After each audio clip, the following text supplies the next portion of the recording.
Да, оно off, так его и не слышно, да. Закроешь дверь тогда, хорошо? Да, спасибо. Не, вот тут, тумблерочек. О. Фух, есть. Вот, еще раз. Все, есть. Еще раз, теперь. Поправить кадр уже нету никого. Уже нету. Так есть, да? Есть как есть. Мы, говорит, готовы начинать, в принципе. Может, телек поправим?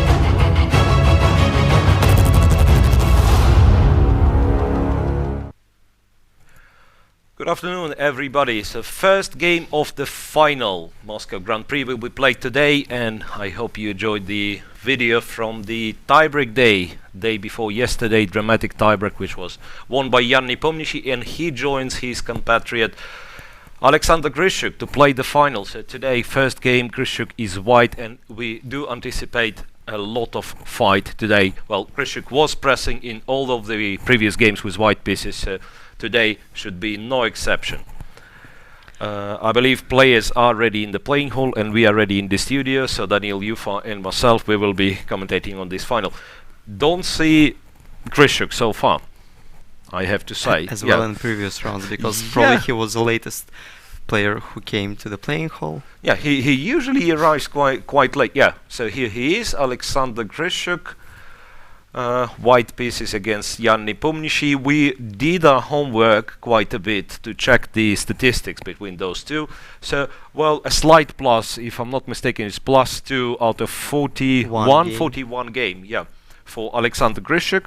But most of those games were played in Rapid and Blitz. And as far as our investigation went, the last classical game they've played already couple of years ago in Grand Prix, same series, but 2 years ago in Grand Prix Sharjah in United Arab Emirates. And we have to admit that most of defeats Jan Nepomniachtchi suffered as he was much younger than Grishuk. By the way, the difference between Jan and Grishuk is like 7 years. 7 years, yeah. So Grishuk is 7 years more experienced.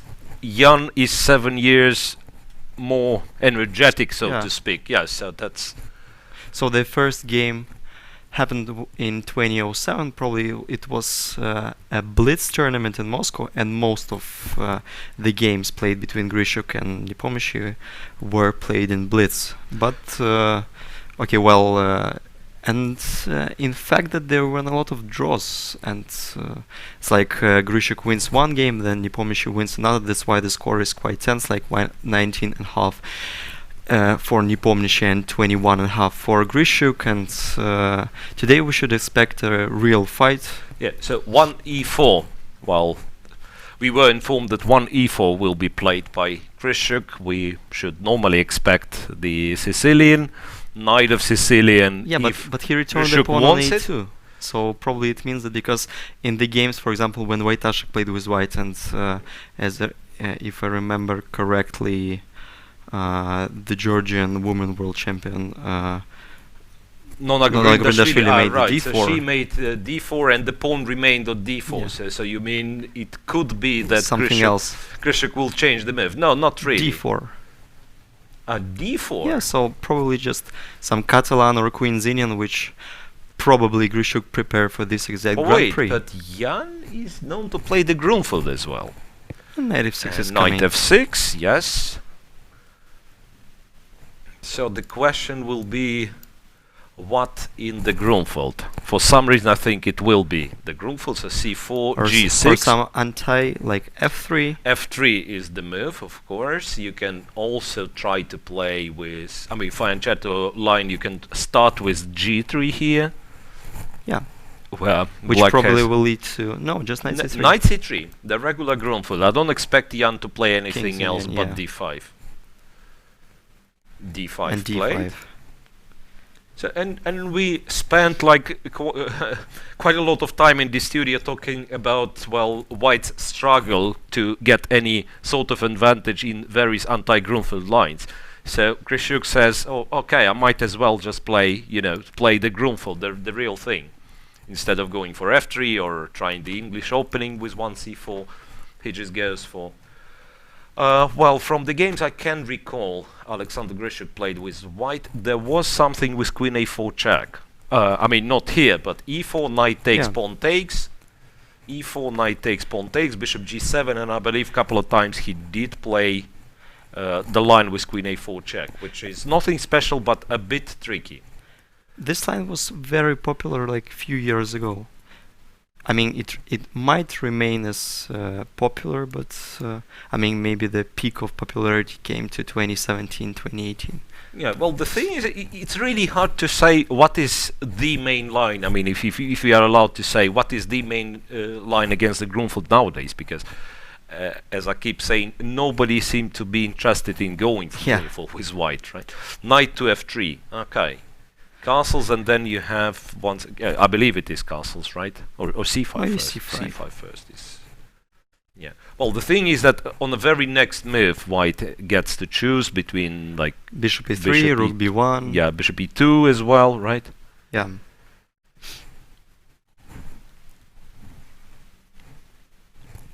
So c5. That's very, very common, and Grishuk.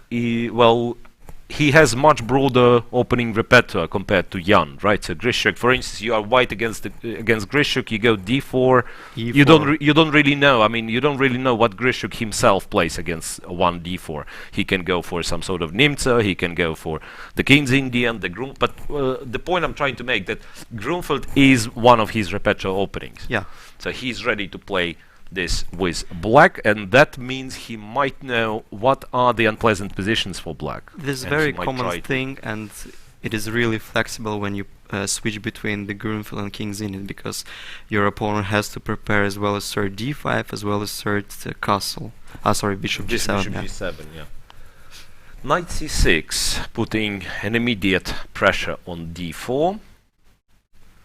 So bishop e3, I believe, is the move. E3, or is there the line with exchange sacrifice, or it happens not in this position? I mean, like playing d5. I'm not sure. I think not there. I think both sides have to be castled for that, right? And when White, when White goes d5 here. Yeah. So yeah, we can kind of think of it. Bishop to d2. Takes. It actually looks decent for White, right? I mean, once again, it's our unexpert analysis in this, which might make laugh players who do play Grunfeld. Yeah. Takes on d4. Yeah, I mean, I would be. This is something that only Grunfeld players know properly. But by the way, I should say that I'm not an expert in Grunfeld. Would be interested in playing this position with White, even though I suspect that the Black castles gives back the exchange. I mean, that's probably what you have to do. Or even f6, just f6, securing the extra material. So what I'm trying to say that, I mean, if both sides castle here after knight c6, for instance, I mean, castles, I believe in case of castles, the problem is that Black's going to take on d4. Yeah.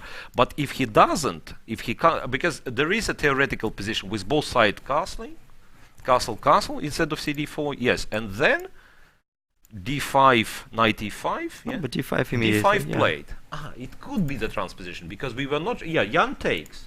That's interesting, because once again, after d5, there is knight e5. I'm pretty sure. This position, knight e5 takes queen d2. Yeah. I mean, that's a theoretical line, and then like this queen a5, weird, bishop e2. Yeah. Or if he castles f4 and bishop goes to c7 or g7. Yes, I mean, there were discussions in this line, I believe, since Garry Kasparov's times. It always seems a bit strange for me, because like White have a center, Black's pieces look a bit awkward, but still, I mean, computer evaluates this position as slightly better for White. So all that we said, we are not sure if it is relevant. It did happen, in fact, and Black, as I thought, yeah, he castles quickly, so he gives White a chance to win the exchange back. castles, but I believe it comes at the cost, because if bishop h6, the problem is that check on a5 is played first. That's why Check on a5 played first, and then if you go king f1, you do win the exchange back, but after f6, bishop takes, king takes, black should have no problem, because the king is still on f1. Yeah.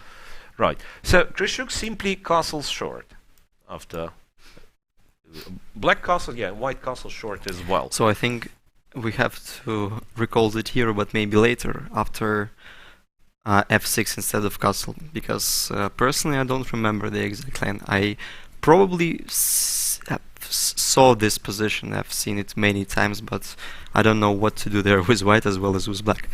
Yeah. Okay. So now white kind of starts threatening for real to go bishop h6 and to win the exchange. No more checks. So for instance, like if black goes bishop d7, which is semi-developing move, right? Bishop h6, f6, bishop takes, I don't know, queen takes perhaps? Yeah, right? Then something... I think even d6 is considerable. These positions are known to be somewhat better for white, right? That's like bishop okay, c4, well, if they have a e5 can f4, be... f4, e5, yeah, so something like that. Bishop yeah. b3, bishop c4, yeah. bishop b3s. Right, very so considerable plan. Now the critical question is, how to react with... well, and Jan So, actually played played the queen move, b6. played pretty quickly. He played queen b6 instead of bishop d7, yeah. Queen's exchange is not an option just yet, I suppose. But yeah. what else? What I mean, else? if we play queen e5, I think black can simply play queen d6. Queen to d6. Prosecuting the queen. And then... Yeah, and if queen comes back... Which probably may lead to some move repetition. Some funny repetition, yeah. I mean, I'm not sure if black necessarily wants to repeat right here, because yeah, he might try something. Of course, there is nothing wrong with going queen b6, but he might. And once again, I do not believe that Krishuk's idea is that simple. Yeah, obviously. So, well, there should be something... I think if he wants to check, and I think it's maybe this check should be much more complicated than just simple playing queen e5, queen d4 back. So I think that we should expect something much more complicated than the line that we shown just. Yeah, well, could be that you do go queen e5, for instance. I mean, queen d6, and then suddenly take. Yeah, it's like takes doesn't really work. Yeah, I don't see how it's gonna work there. Me too. Because yeah, coming back to b2 once or again. Or maybe it's not so simple as it seems to be in the first glance. Takes. Maybe bishop f4 or bishop b4, because bishop Somewhere g5 probably has no sense because of f6. Yeah. So bishop f4, rook d8, rook c1, and then if the bishop moves, we go to c7, right? Yeah. I mean, first of all, bishop d7 is connected with bishop. I mean, you have to think of bishop takes d6. Yeah, So obviously. it might be an awkward position for black, despite being an exchange up. And now I can't see a very clear plan for black how to develop their pieces. I mean, maybe putting the king to the center is not so. So like to go king f8. Yeah, but at this very moment, you know, like. So I was thinking about bishop g5, but the problem that after rook e8 the pawn is hanging. e4 is hanging. Yeah. Otherwise, I would play bishop f6, trying to dominate all the board. Yeah, it's like, for instance, bishop to f6, and black, for some mysterious reason, doesn't take, and then white goes f3, and he controls quite a lot of squares on the king side. Okay, well, so but the other plan is just to play bishop d7, rook c8. So well, apparently this exchange sacrifice, well, not the exchange sacrifice, but our attempt to swap the queens and to play that position is not what Krishuk wants. Yeah, and have to mention that the check up Daniel was referring to, well, it's a kind of in modern terminology for chess, with opening preparation being very deep, and both players usually know a lot of the lines in their opening. So you pick up one particular line that your opponent perhaps had analyzed but has forgotten or something. You look at it in detail, you come to the game and you play it. So if he remembers, so he is able to restore in his brain Yeah. all the moves that are suggested by. Probably should be a draw. Yeah, then he probably will equalize and the game finishes in a draw. But if he's not able to do so, then you're running a well, then you have a chance to get an advantage. Right, so Alexander is thinking, but do not be fooled. I believe he knows what he's doing. Or maybe he has a couple of Ways here, and then yeah, he's kind of trying to decide which one. So what else instead of queen e5? What else? I mean, I'm wondering how good or bad is the position if you just move the queen to more or less any square. I thought, for instance, why I was going queen e5, queen d6, and then to go back to b2, for instance. Okay, well. I mean, I'm not sure if it's... You might as well ask me one more time, like going queen b6 and what do you do? Yeah, because other than that, some bishop b4s might be a bit annoying. Yeah? Maybe queen c3 instead of queen b2, just it's queen not c3, too low but then bishop d7, yeah? Well, yeah, okay, but now so I'm ready to at least to take the exchange, right? Bishop h6, f6 takes on f8. I'm not sure if it's anything for white, because we were referring to this one as somewhat better for white, but compared to our line, black wins a couple of very important tempi. So f6, bishop takes, rook takes, I suppose. Yeah, then rook c8 comes with a tempo. For instance, in case of f4, like rook c8, then queen c5 with check. The feeling is like black should be in time, yeah. Yeah, in case of queen d4, I believe he can simply swap the queens and the because usually endgames in Grunfelds, so you would barely see some really better endgames for white in this opening, because black are solid and they have a slight advantage because they have like 2 pawns on the queen side against 1, but in the center it's not so easy to create a passed pawn. So that's why this endgame should be considered as, I mean, like in human playing, in favor of black. Right. Okay. So I'm a bit puzzled with Grishuk thinking over over his move in this position. So normally, if you want to sacrifice the exchange, you should be properly prepared. Yeah, you should be prepared. Yeah, it's like queen a1 maybe is not such a terrible move. Like preparing to play rook b1 somewhere, bishop h6 is still the case. Okay, well, if I just try to save the exchange? Yeah, to be greedy a bit. Rook b1, I suppose. Then to try to chase this queen. It's not clear where it is going. Like queen d6. Like queen d6 allows some extra tempos. Yeah, because we can play bishop b4. b4. Like queen d7 is a bit awkward. Yeah. Yeah, so forcing black to play queen c7 or queen d8. c7 or queen d8. Probably. Yeah. In case of queen d8, white might continue with bishop c4, for instance. Once again, I mean, d6 becomes a threat, and putting the king on long diagonal already, you know, like king h8 or king g7, white goes e5, for instance. Yeah, this looks very nice for white. The compensation is exceptional in this position. This, in fact, looks very, very nice for white. Yeah, I do believe that black shouldn't be that greedy. The feeling is that he has to give the exchange back in a proper moment. Okay, well, like queen a1. In case of queen a1, and then once again, let's try to play bishop d7, for instance. So the only drawback of this development is just, I mean, the b7. So once again, maybe rook b1. Yeah. So then queen b1, c7 probably. Queen c7, yeah, to keep the b7 dude protected. Yeah, inclusion of rook b1 and then rook c1 perhaps is better for... It's like white is getting the rook on the open file immediately, right? So, but strangely, once again, the line looks so principled and so forced at the same time, so that we are not experts here on this particular line, but I believe those players who are playing in the final, they should be, and very likely they are. And then once again, a bit puzzling is the fact why Grishuk decided to stop right here. what could have been the alternative to queen b6? I'm asking myself, because it's definitely not the first choice Grishuk was expecting. Yeah. Even though move looks... Maybe there is some sense in playing queen e4 to protect the d7 square. To prevent bishop d7. Yeah. Queen a4 and...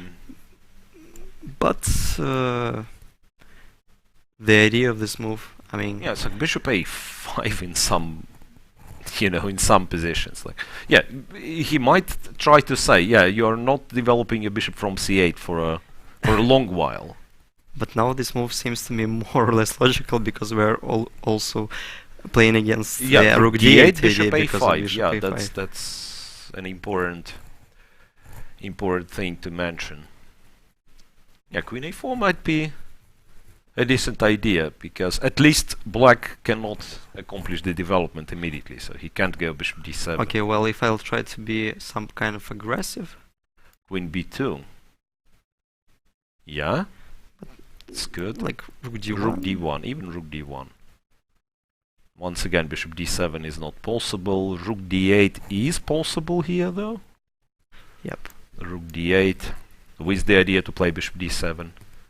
Yeah, the queen b2 is actually quite a nasty move, because it slows white down quite a bit, right? Because white would like to move the bishops, the bishop from d2 somewhere, like for instance. And also queen b2 secures this long diagonal, which can be quite dangerous because of some weaknesses of black squares on the king side. So once again, a bit of a surprise from, well, this moment of hesitation from Alexander.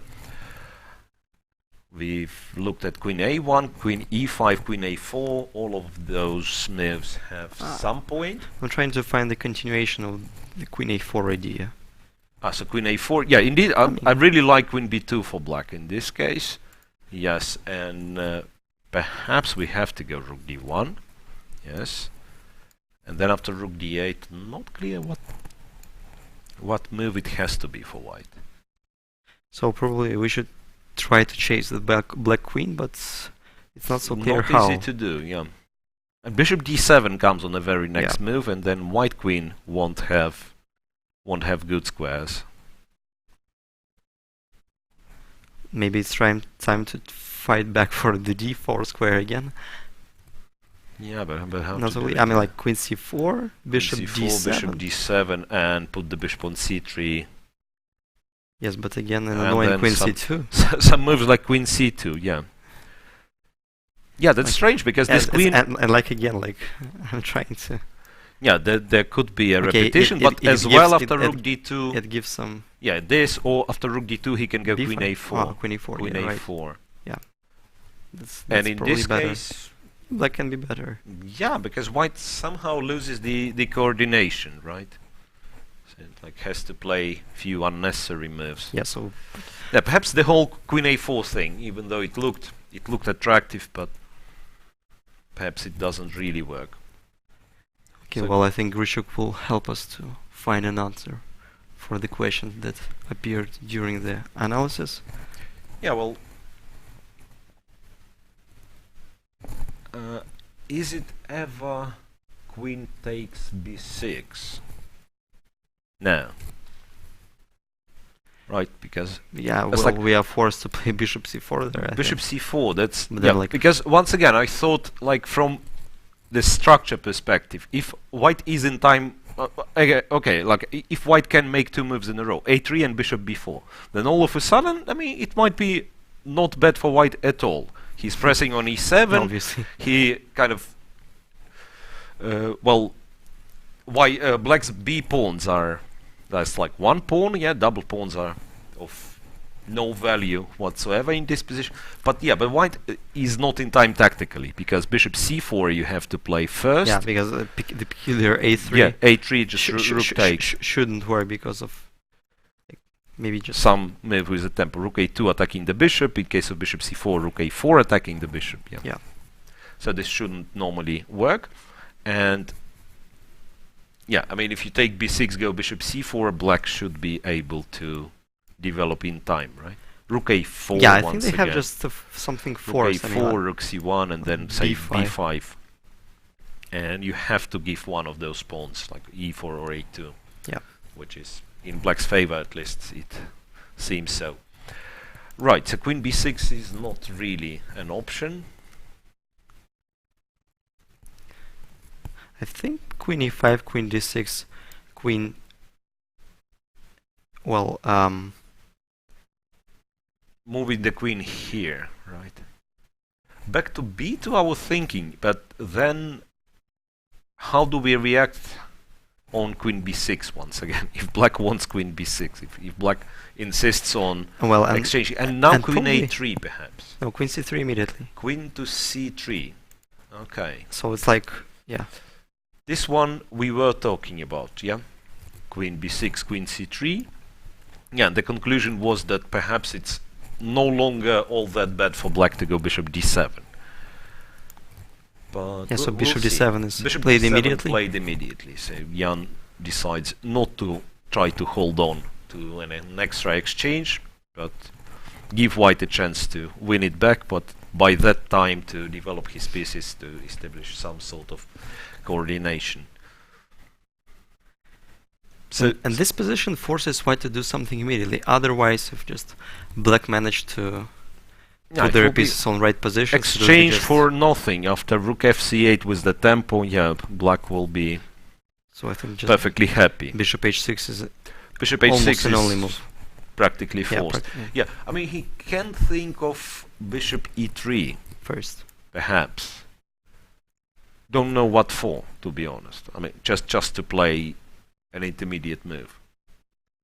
In which case I'm slightly worried about queen f6, not seriously worried, but slightly worried about queen f6, so that I'm not getting back my exchange. This okay, well, but I think that your queen may be in just e5. So the queen will be in a bit of a danger. Queen h4 though. Yeah, queen h4. Yeah, so now you have some a4 square. Yeah, it's and like maybe I'll try to play for some position. So I don't really consider this as a continuation that Grishuk will choose, but yeah, f4 and just to try to play in a positional fashion. Yeah. Once again, for this setup, white would really prefer to build the battery on the long diagonal, but you know, upside down. Like now we could play bishop d4, but what we really want is queen in front of the bishop, so that e6 would threaten mate. Yeah. But this probably white won't be in time, yeah, to play like bishop c1, bishop b2. So once again, that's kind of a very complicated position in this case. And I think that in this position, white may have some sufficient compensation, but it's quite difficult to say. I mean, it remains unclear, and I wouldn't insist on that. White is probably playing for an advantage, just positional compensation, and we'll see what happens next. If black makes some mistake, okay, well, then I'll try to play for something more.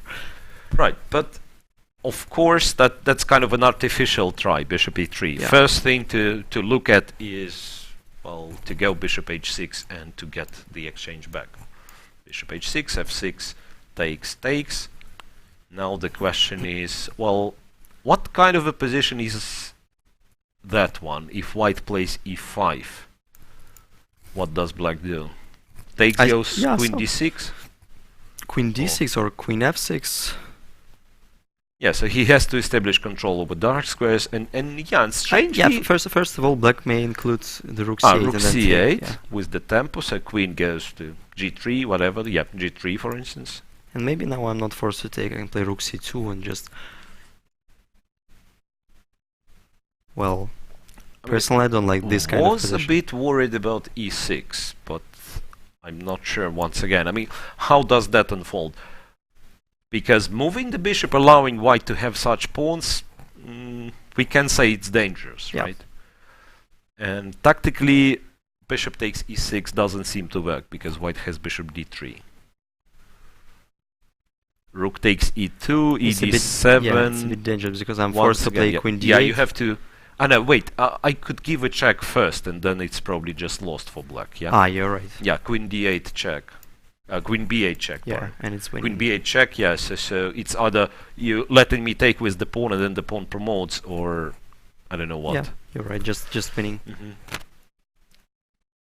Yeah, So just So yeah, but I think Black was perfectly fine taking on e5. To be honest, like Rook c8 was fine, Queen g3, and then you just stay, go Queen d6, and those various endgames that might occur here should be absolutely fine for Black. Black, in fact, might be even slightly better because yeah, the fact that Daniel mentioned that 2 pawns versus 1 on the queen side. It's faster and easier to promote than like 4 against 3. To create the Or fast 3 pawn, against yeah. So those b and a pawn in case white, especially if white takes on d6, then b5, a5, those pawns running very quickly. Usually it illustrates nicely in some rook endgames when, for example, one side has 4 on 3 on the one side, and on another like 2 on 3, and the side who has 3 pawns against 2 has like the stronger factor in comparison. Yeah, that's like pawns are moving faster. Yeah. I remember this old joke we used to make as kids when, you know, you lose much better position in the end game where you had 2 or 3, sometimes 3 connected passports. Not because the position was objectively bad, but you were completely winning. You had 3 connect passed pawns and your opponent had only 1, but somehow you lose, and then they would, you know, make fun of you, saying, okay, of course 1 pawn is fast, it's like 1 1 1, and it goes, and well, you have to go 1 2 3 1 2 3 with your 3 pawns. So obviously 1 pawn is better than 3. Well, so bishop d7, no move from Grishuk, and no Grishuk himself at the board. As well as Jan. Yeah, that's very typical with Jan Nepomniachtchi, I believe. So he chooses to stand up from the board anytime he makes the move. By the way, I'm thinking in this Grand Prix, was there a player who would be seated at the board like for all the game? Because I believe from the top players, Dingley Ren is doing this. He practically never stands up from the game. Yeah. Yeah, so he's. I think it's just it's very common practice for Chinese players because they're trying to concentrate.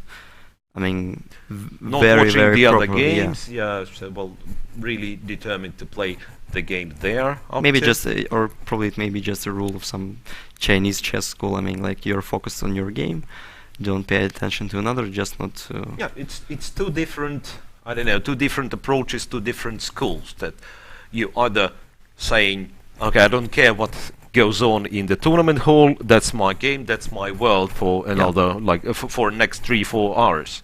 So it's all shuts down to the board in front of me. So by the way, like how do you usually play? Because I'm trying to concentrate only on my game. That's why, for example, if my friends playing the same tournament, asking me if I watch their position, I said no, because like 90% of time spending just on the board, and rarely may go for some water or coffee. Or yeah, for me it always was depending on the position I'm playing. Mm-hmm.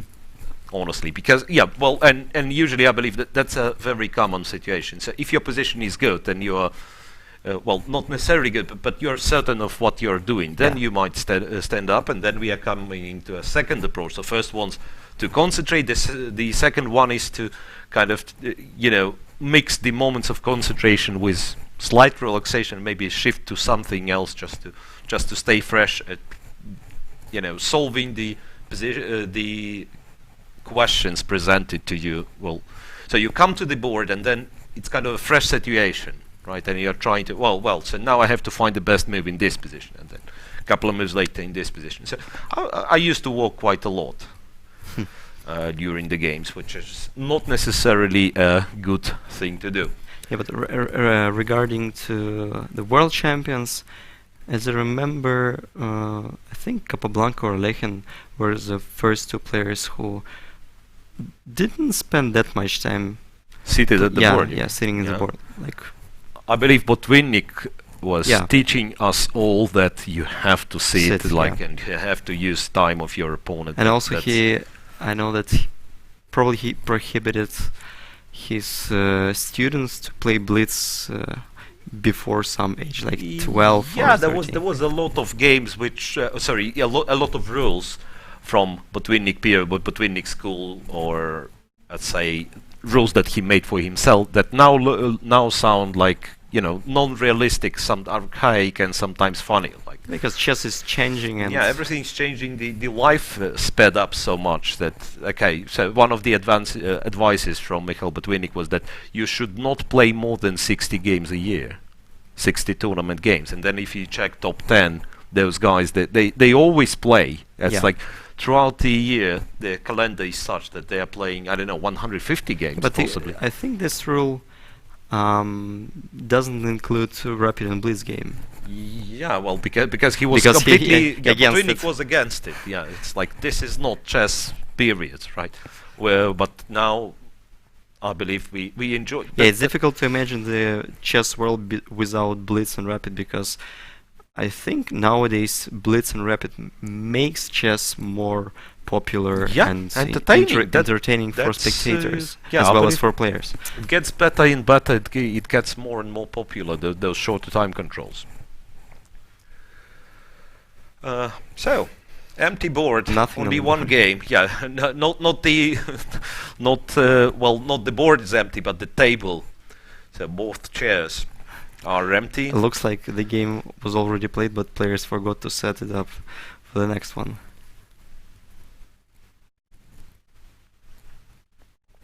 Right. So one more time. We are still in the same position where. So Krishuk spent. Oh well. By the way, let's refresh. Let's check what the time spent. So Queen C3. Before Queen C3, there was nothing to talk about, right? So Queen B6. All that was more or less blitzed out. Then Krishuk spent 15 minutes on his Queen C3, which was no surprise for Nepomniachtchi because he played it his move Bishop D7 very quickly, and now another pause from Krishuk. I don't know how much time he has spent already, and to be honest, I'm not even sure if all of that time he spent on the position because he didn't show up. We suspect he's in the player's rest area where they do have the monitors, so he can see the position. Perhaps he can get a tea, coffee, whatever. Right, so he's thinking there, while I still believe that this should be known if he entered this line. And I was just told that we need to make a very short technical break, couple of minutes. We'll be back, and I hope that by that time Krishuk will make his move, so we'll get some new topics, new positions to talk about. So stay tuned, guys. It won't be long, really. It's not our usual break for the commentators. It's just a technical one, so a couple of minutes needed.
So, welcome back everyone.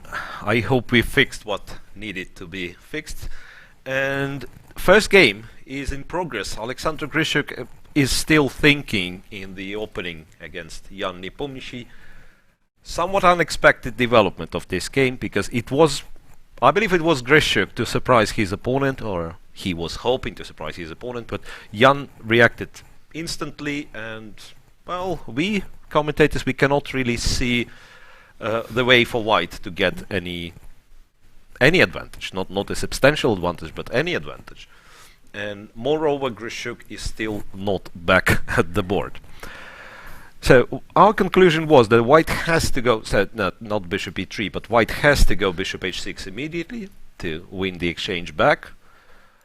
f6 in this case, that's what we think. Bishop takes, rook takes. So that's a critical position. That's a critical position, because indeed white does have kind of center, more pawns in the center and everything, but it's not obvious how he's supposed to develop his initiative. And if he doesn't develop his initiative in a couple of moves, then black will, take the open file, so rook c8 is a clear threat, and already black might start to look, with some optimism. Maybe I should play queen e3, I mean, just to chain with the protection of e7 pawn. Yeah, queen a3 is the point that you can't play queen d6 immediately because a7 is hanging. And okay, well, I can't say that I'm forcing you to play king f7 because of many reasons. Yeah, well, actually queen a3 kind of escaped my attention, so if I'm allowed to change the move, I might want to take with the king, strangely enough. But then you go e5.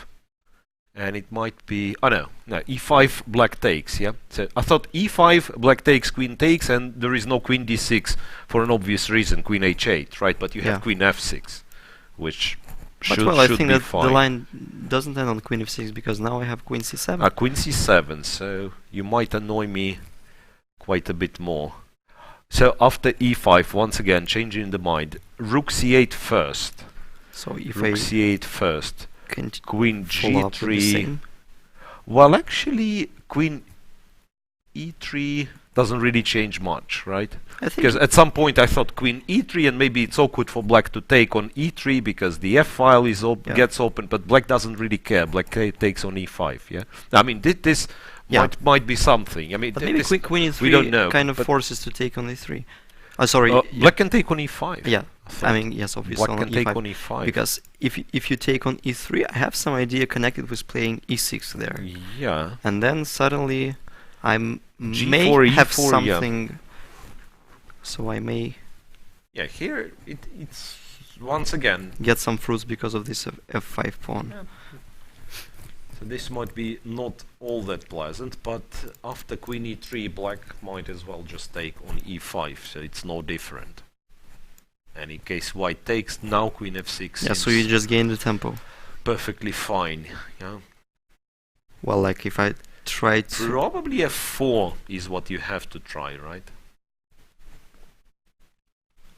Because leaving e5 square doesn't seem to be very appealing. Exchanging on f6 is for sure not very appealing. Yeah. So f4, and then I believe the very principal question would be if black can take on e5, right? Takes, and I don't know what, because king e8 is dangerous. A bit risky, yeah. I think e6 and rook f7. Rook to f7, yeah. That this is what you normally should be worried about. Rook f7, and then. Or maybe there is some idea to improve starting with rook f4. Rook f4 chasing the bishop, yeah, and if the bishop leaves, then bishop b5 check. And so if b5, this is dangerous. Yeah. This is dangerous, clearly. So okay, well, yeah, maybe rook f7 might, first. he might take and go king g7, takes king g7, and say that this is fine, because now e6 there is bishop e8, and once again. I find it really difficult to access this position because yes, white has a kind of really far advanced pawns, but at the same time they are unlikely. Yeah, they can be weaknesses. Yeah, they are unlikely to create a dangerous passed pawn. If you break with d6, then e6 pawn should be easy to stop with the king. Yeah. So even such positions are very unclear. I should be a bit more accurate. And start with something like rook b1 or yeah, I think rook b1. Yeah, b6. But I don't know how to continue. Yeah, that's the problem. It's like two open files in the position. But potentially it can be better for black, I Yep. think. I mean, if he slowly lifts his position, rook to c5, and some g5 on the other wing, Yeah. and then bishop e8 to g6. Yeah, after rook c5, e6 becomes a threat. e6 becomes kind of annoying move. So two open files. In the position, c file is controlled by the black rook, and then f file, white had the rook on f file, but he couldn't use it. So once again, this is far from reality. So The actual position Yeah. is bishop d7 and Krishuk still thinking. He's, well, just went below 1 hour on his clock, so 56 minutes if I see it correctly. Nepo is on 1 hour 35, so essentially blitzed out all the moves. It's move 15, by the way, we are talking about. Move 15 was just made, bishop d7. So yeah, that's so weird that, I mean, the time control, once again, if we were speaking about Botvinnik and how many games you have to play and everything. That times, Botvinnik times, it was 2.5 hours for 14 moves. Yeah. Now we have effectively 1 hour 50, right? So it's 1 hour 30 plus this increment of 30 seconds per move, which adds up to 1 hour 50. So the games became a bit faster. And still, sometimes players like, and also the opening theory developed quite a bit, right? So it's not a rare case where players just like blitzing out 15 moves. And still, you can blitz out 15 moves and be in the terrible time trouble, you know, by move 25. Bishop h6. f6 played. Any point in not exchanging the bishop for a rook? Like going e5, for instance. Not really. Not really. Same reaction, it could be a rook to c8 and then takes and queen f6. Yeah. Yeah, bishop f8 played. So the question is if really he's... Oh, well, Wow, rook rook c8 c8. intermediate. That's interesting. That's the point. That's yes, because interesting. Yeah, we said if... Yeah, we already explained the yeah, so rook drawbacks of takes rook is takes e8. awkward because queen a3. Yeah. Because queen a3 and now e7 is hanging as well as a7 is hanging, so there is no queen d6. And a move like king f7, it's not like it's terribly bad, but it feels awkward. Like, I mean, why like would you go? Yeah, bishop bishop c4. c4 with some d6 ideas. So this is something you don't want normally. Right, so, well, playing rook c8 intermediate, and then... Wait, but in case of queen g3, for instance, it's not different, right? Or, yeah. Well, the fact is that you probably won't go queen e3 now. Because then black can take and take on f8 with the rook. And in case of queen g3... I think it may lead to the position that we already analyzed. Because... So if the king takes e5, black is fine to take on e5, and it would be the same, right?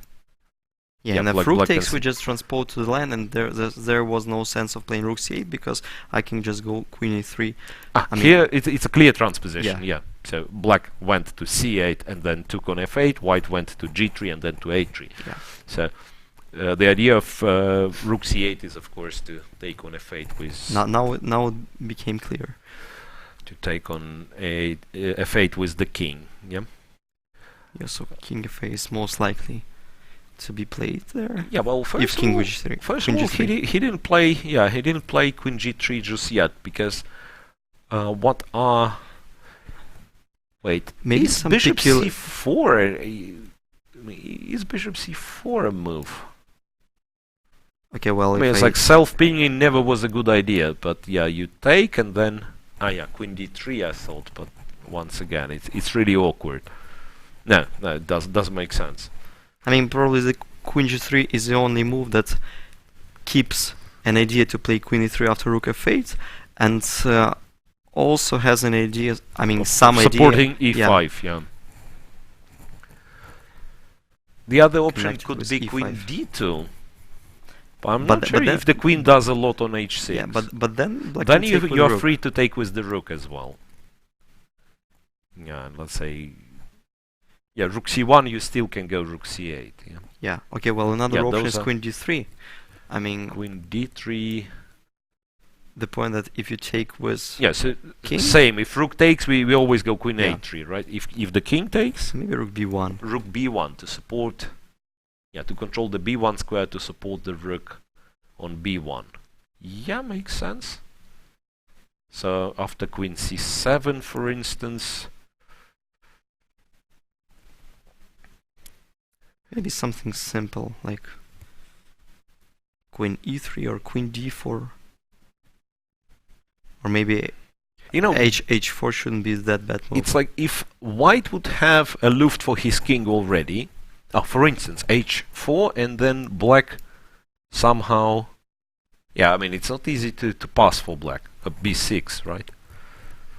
But b6 is useful. Yeah, I thought like if white is to move and he already has the square for the king, the d6 seems to be strong. Yeah. For instance, like if black does play h5 for some reason, which is a bad move, white will have e5, everything. But just the idea, d6 breaking through. If the king if the queen takes, we trade the queens, go rook b7, and it does look like something. Does look like something more active. Just rook, an extra yeah, a7 is hanging. Okay, maybe black saves bishop e6, but yeah, at least as an idea, it seems nice. And if black captures with the pawn after d6, then queen d4 is one nasty double attack on f6 and on a7. Yeah. So once again, it's not much for white, but at least some Something. pressure. Some pressure. But nobody's going to play h5, of course. Yeah, in case of h4, black perhaps should just play b6. Intending to play queen c2, obviously. In case of, say, h5, yeah, white expands on the king side, but black goes queen c2, ready to trade the queens. And it's not easy to stop, by the way. It's like you don't want to play bishop d1, right? Yeah, it remains unclear. Some queen e3, queen, not sure. Maybe all of a sudden queen e6 is not that bad. Queen a6. Trying to tie black down to this a7 pawn. Yeah, but then I think black may have some counterplay connect with queen f4. Queen f4, rook c1 becomes an idea. Yeah, right. and also e4 and e4 h4 is hanging. is coming back. Everything's hanging. Yeah.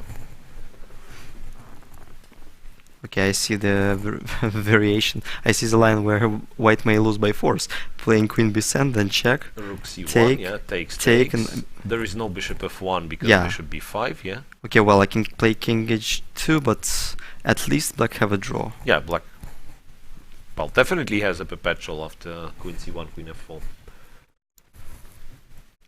Right, Alexander is still thinking. Well, let's mention, this is not the position where you sacrifice the queen, right? Because somewhere, You mean like to some take under on some c8 and play other bishop e7? circumstances, yeah, I would consider taking on c8 and e7. It's like, well, we might argue that, yeah, the bishop is not bad, with the dark square bishop, but Yeah, somehow I think white is still not worse. I mean, Yeah, the position is probably white almost is equal. kind of not worse, but it's really hard to believe that white will be playing this one for a win, right? yeah. Bishop d7, king f7, and you know. Yeah, but do we have something concrete with black in this position? I mean, trying to prove that we have something more than king f7 equality. to start with. Well, Because d6 locks the bishop on e7 Yeah. forever. And bishop a3 runs into some queen a5s and taking on a2. Yeah, I mean, that's right. It's pretty fast. So once again, I mean, if anything, it's not the queen sacrifice. So one more time, queen to a3. yeah. Immediately you go king f8.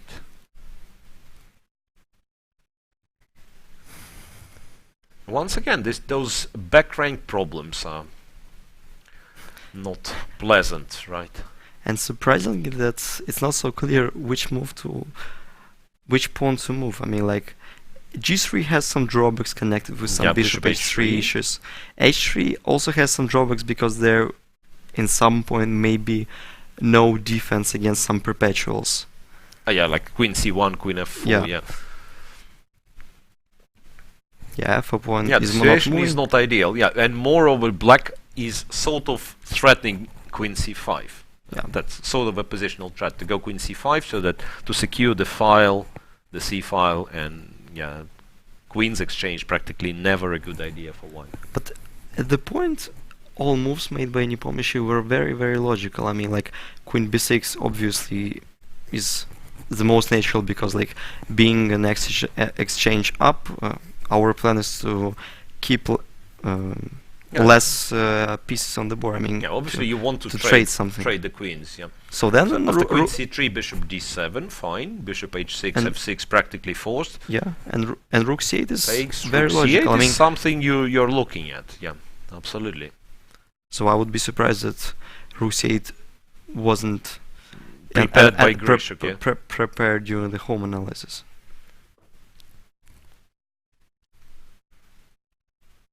Okay, well, queen b3 is not that good. I mean, like, I think black simply takes, yeah, takes on f8, and once again he's the one who has the c file. yeah, probably just better position. Yeah, perhaps black is just better here. Queen a1 is another strange looking retreat with the queen to prepare rook b1, but I'm not sure how serious that one is. Okay, well, I have to take. Takes, yeah. Rook b1, for instance. I wasn't sure of queen c. Ah, well, but you don't need queen c5. Yeah, I was looking at this line: queen to c5, rook b7, a check on c1. Yeah, takes bishop f1. Because it's not necessarily clear how black is getting the bishop on this diagonal. It's not easy. Yeah. But at the same time, black doesn't need this, and after rook b1 he can go queen c7 with more or less the same idea of going queen c1 if the rook leaves the first rank, but at the same time not giving away the b7 pawn. Yeah, I think in this case black should be, once again, black should be fine. So somewhat mysterious it remains. What was exactly the preparation of Alexander Grishuk? Because he seemed to be the right person to, you know, to put some problems in Grunfeld.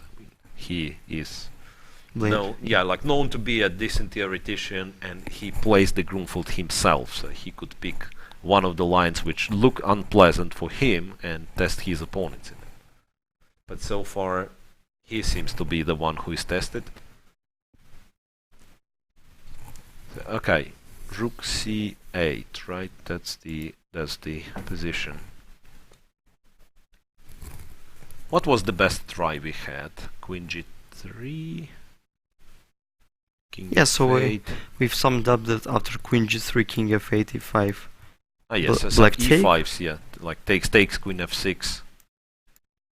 I mean, there is probably nothing wrong just moving the queen, like queen e3, and try to play this position, but it's like unlikely that you are better here. But at the same time, as long as it's not an endgame, white should not really risk much. Yeah. Okay, well, like b6. Yeah, b6, and then once again, it's not clear what white is supposed to play.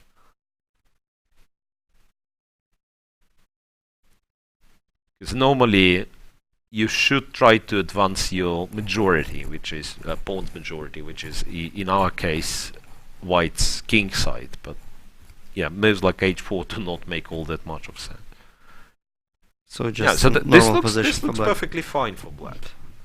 This looks perfectly fine. As human being and not knowing the exact evaluation, I would pick black in this position. Yeah, looks more than okay. And once again, all the time that was spent in this game was spent by Alexander Grishuk. So Alexander already has 40 something, yeah. So that's like 15 minutes on playing queen c3, and now, well, at least 15 minutes more on what would seem more or less. So, like, not the obvious solution, of course, but really, if you go for this position, you have to know what you're doing. Really puzzled with what goes on there. And once again, we have to say, like, if one of those endgame positions occurs on the board and Grishuk is not ready, like, haven't analyzed it at home, then this time factor might matter a great deal. Because Jan is on, well, more time than he had initially. 1 hour 36, how about that?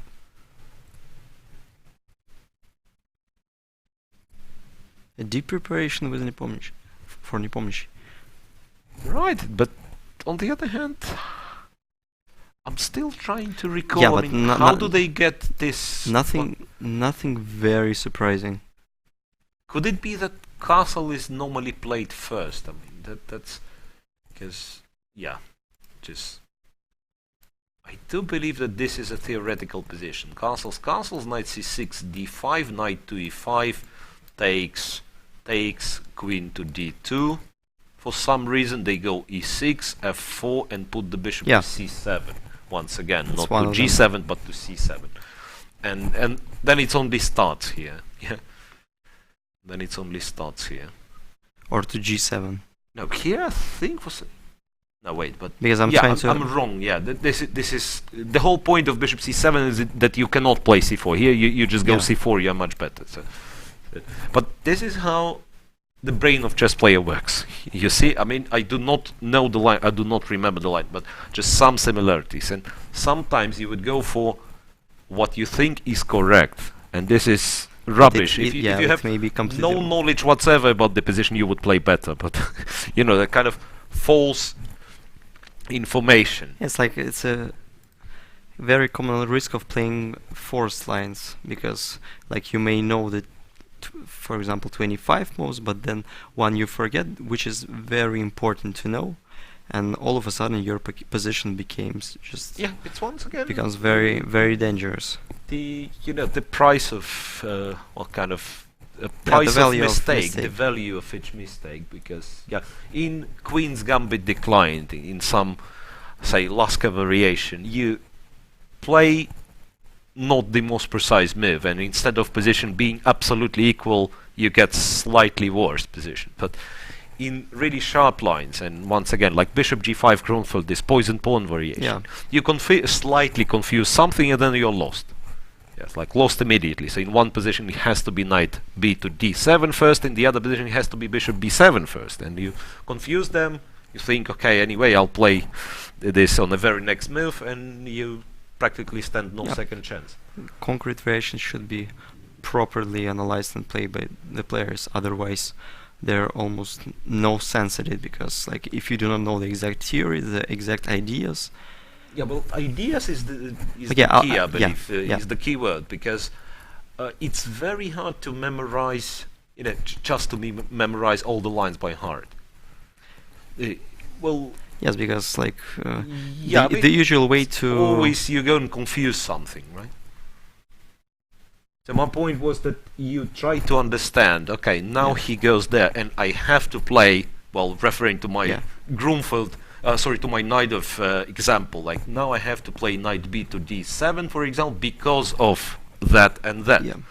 So he has the threat of doing this to my position. Every move that the chess player thinks about is the first question that might have come to mind. That's what is the idea of the move? Yeah, but what exactly I'm achieving with this move? That's, I believe, the perfect way to memorize the openings as well. Well, okay, we are not talking about the openings here. We are talking about Krysiuk's queen being attacked, and already for 15 minutes he cannot really figure out where this queen is going. It might as well be the sign of, an early draw agreement. Sometimes it happens, like the player with white trying to look for. I mean, because the position, despite all those spicy lines we were trying to show, the position might become very, very simple and rather drawish in next few moves. And it's but we didn't mention the concrete way how to make it very simple. Yeah, so how to let's say if white switches to the idea of, okay, let's make it super safe. Let's go for a super safe play. Okay, like even trading the rooks still would be remains somewhat in black's favor. Yeah, the more you trade, So the pawns, the A and B pawn. It's like Some black point. will continue insisting on trading the queens, and at some point, if white will decline this proposal, Yeah, it for it, it, instance, it can become queen worse and A3, worse. this, and rook C1. For Yeah. some reason, white wants to trade the rooks. Right? How do we do it with black? We take, and put this thing in the center. Yeah. Normally, like queen D4. Yeah, like chaining a bit. Mm. And it's not so clear what to do. I mean, probably. Bishop F3, perhaps. You have to defend this guy. Right? Yeah. You have to defend the pawn on E4. Okay, so Bishop F3. Or even B5. We keep talking about those pawns, so let's move them. B5. Or queen C7. or maybe we can restrict the queen playing bishop b5. Bishop B5. With an idea to play the queen bishop c4 or queen c4 and then b5 a5. I mean, Yes, like first of all, like to because activate of, our pieces. Once again, back rank issues. White cannot leave with the queen. Okay, Yeah. you can give a check on C8, but then you're forced to go down because queen a1 is a threat. Okay, queen well, A1. Yeah. maybe, but It could be like yeah. you go H3 and it all finishes with some sort of perpetual, right? Check here, back to check and back to D4 or back to D4 immediately. or queen b2, With yeah, B2 as well. Okay. Potentially might lead to simplification. But once again, for some reason, I'm hopeful that Grishuk will demonstrate what the opening idea behind his moves order was, and will show us and show Jan Nepomniachtchi, of course, first of all, and show us as well Looks the like danger of this position. Grishuk is a bit worried, or just he shows it. I mean, Yeah, he doesn't look like 100% certain of what he's doing. Yeah, that's the feeling. That's the feeling. I mean, like emotionally, he's not very. I can't say. He's not very happy with With the what's situation on on the board. board. Well, let's face it. Alexander doesn't look very happy until but until the tournament is over and he's yeah. the winner. I mean, he really looks like he's really smiling and everything. During the interviews, he's very emotional. Yeah, but during the game, doesn't look like. Yes, but now we can say that Alexander Grishuk looks worried. For some reason, I'm starting to think of what awaits us in game 2, even though it's game 1 in progress. But what opening Jan will play? So most likely E4 and then. Why not Sveshnikov again? Yeah, it can be Because like Sveshnikov again. Grishuk is very. I can't say he's very principled, but usually when he starts to play some line during the tournament, he never changes. I can't say he never changes, but he rarely changes The line, yeah. And that's a policy for a lot of top chess players. Like if we think Magnus Carlsen as well, like he picks up You mean like the during line, the World Championship? for matches? instance, yeah, especially for the World Championship matches, and then in the match, and then a few tournaments after the match, he goes with the same line because you did a lot of job preparing this.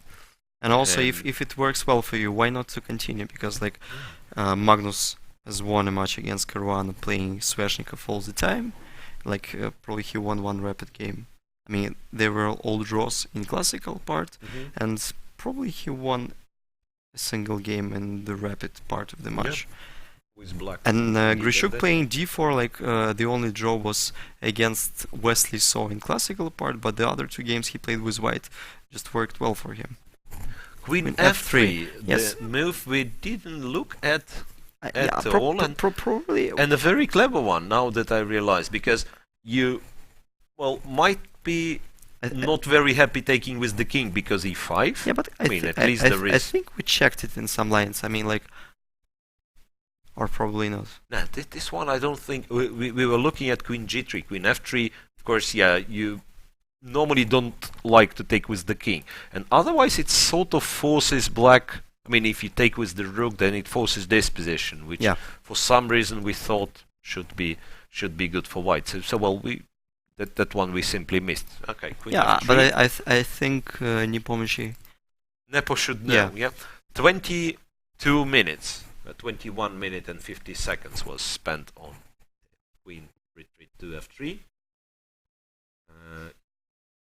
Waiting for Jan to come back to the board. The funny thing would be if Jan will decide to take on f8 with the rook. So that would quickly. So that would mean we would get the same position as we could without intermediate rook c8 and queen f3, but Grishuk will have 20 minutes less on his clock. So we can say that rook c8 kind of worked out. So well, like if you'll try to predict... Yeah, let's try with the king. Yeah, let's try to take with the probably king. e5 is the only point E5. in queen e3. Now the question is what black is doing. Because once again, there is a possibility to allow e6. I mean, you probably should allow e6 by this point, since you cannot take. Yeah, I was thinking of playing, say, queen d4 or queen b2. Something. Yeah, I was thinking about queen b2 because e6, like, d4 allows some rook d1, e6, and bishop, say, bishop e8 or even bishop a4 might. No, why would you want to put it on a4? Maybe bishop e8. Yeah, but a4 like protecting the d1 square. Okay, let's so say, some sense. Yeah, okay, let's say you go there. Your next move apparently is rook c1 to trade the rook. Yes. Jan takes with the king. He doesn't look all that surprised. He takes with the king. And this time, Grishuk is back quickly. Takes with the king. e5 is the most principled, and to be honest, I don't really see another move. I mean, queen f3 is clearly made with the intention to go e5.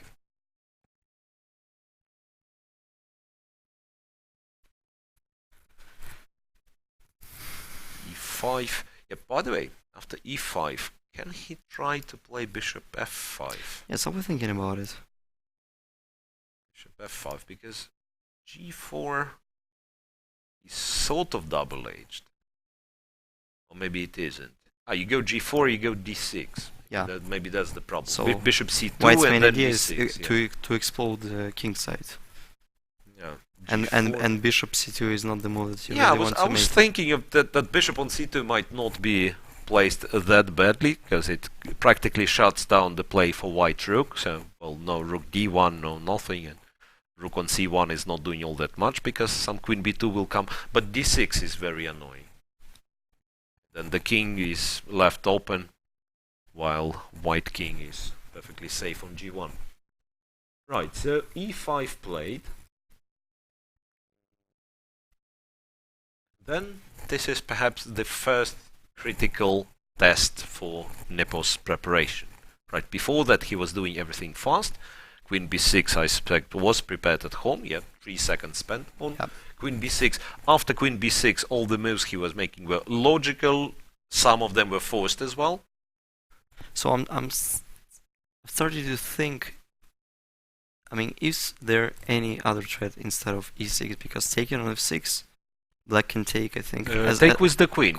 I think as well as a pawn. Pawn takes and then putting the queen on d6 is also. But the only question, like, if white will play queen f4 or queen g3 or queen a3. So, yeah, so our guess was queen b2. By the way, queen d4 might still be fine. Yeah. Point being that after e6, I was planning to go to a4 to cover d1. To cover everything. Yeah, then queen in the center looks decent. By the way, black does have a threat of rook c3 in this position. Yeah, queen d4 is fine. Maybe there is something forced, like d6. To try to play d6. But this should I'm not sure. Normally lead to equality. Queen takes e5. What is the point in playing d6 if queen e5 just simply simplifies the position immediately, no? Queen b7, you take e2, I suppose, right? No, you can take on d6. Because of rook d1? Rook d1 and... you can't take d6. Yes, if rook b8 just rook queen b8, d7. Queen takes d7. Yeah, and there is White no was an extra backrank pawn, made. yeah. No, nothing. What else? No queen d6. Yeah, then queen d6 is not possible. Queen takes b7. What else can I do? Queen takes e2 might be not that pleasant, yeah? Queen e2, queen d7. And then if rook moves, Yeah, okay, well, maybe I have to play rook e8 there. rook e8, yeah, and he takes on a7, and this is sad. Somewhat annoying. This is sad, yeah. He might still hold it, no, probably not, because d7, yeah, so he'll have passed pawn on d7, as well as the a pawn.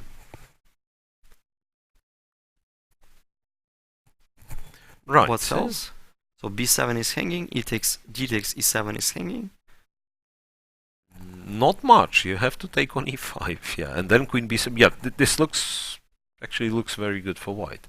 So queen d4, not a move then. But by the same token, what happens if queen b2 d6? Because the only thing that we are protecting the b7 pawn. So far, but yeah, but like the natural reaction is take on e5, which simply leads to the transposition. d7 is the serious threat now. Yeah. Right. So strangely enough, it might be that Jan has to enter one of those. Well, okay, how to protect against d6? Can he go king g7? So that d6 black will take on e5.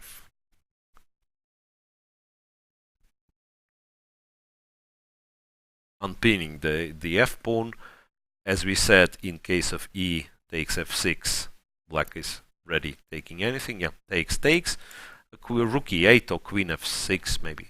Yeah, b7 was hanging. Yes, so rook e8 is the better move. e8. Maybe it's playable. Should be playable for white, of course. Yeah, like queen a3 maybe. Defending the pawn so far, because yeah, and there is no proper trade for black. Yeah, queen f6 leaves you pawn down, it seems. Yeah, maybe queen f6, you know, queen a7 and bishop c6. If he can do this and take the pawn on the very next move, that may lead to just that should be fine position. for black. That should be fine for black. King g7 is... King g7, yeah, but let's not forget white always has this e6 idea. Well, we were not sure what is this, but... And again, like bishop e6, a4 or bishop a4, but this time it's queen a3. So queen a3 is still there. Mm-hmm. So bishop e8. Bishop e8. Still queen a3 is possible. Queen c5. Ah, but then you go queen c5.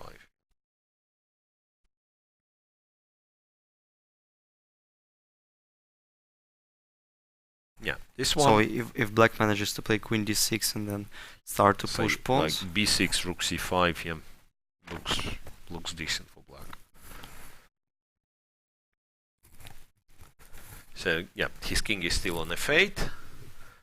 1 hour 29 for Jan Nepomniachtchi, I believe around half an hour left for Greshuk, possibly 35 minutes.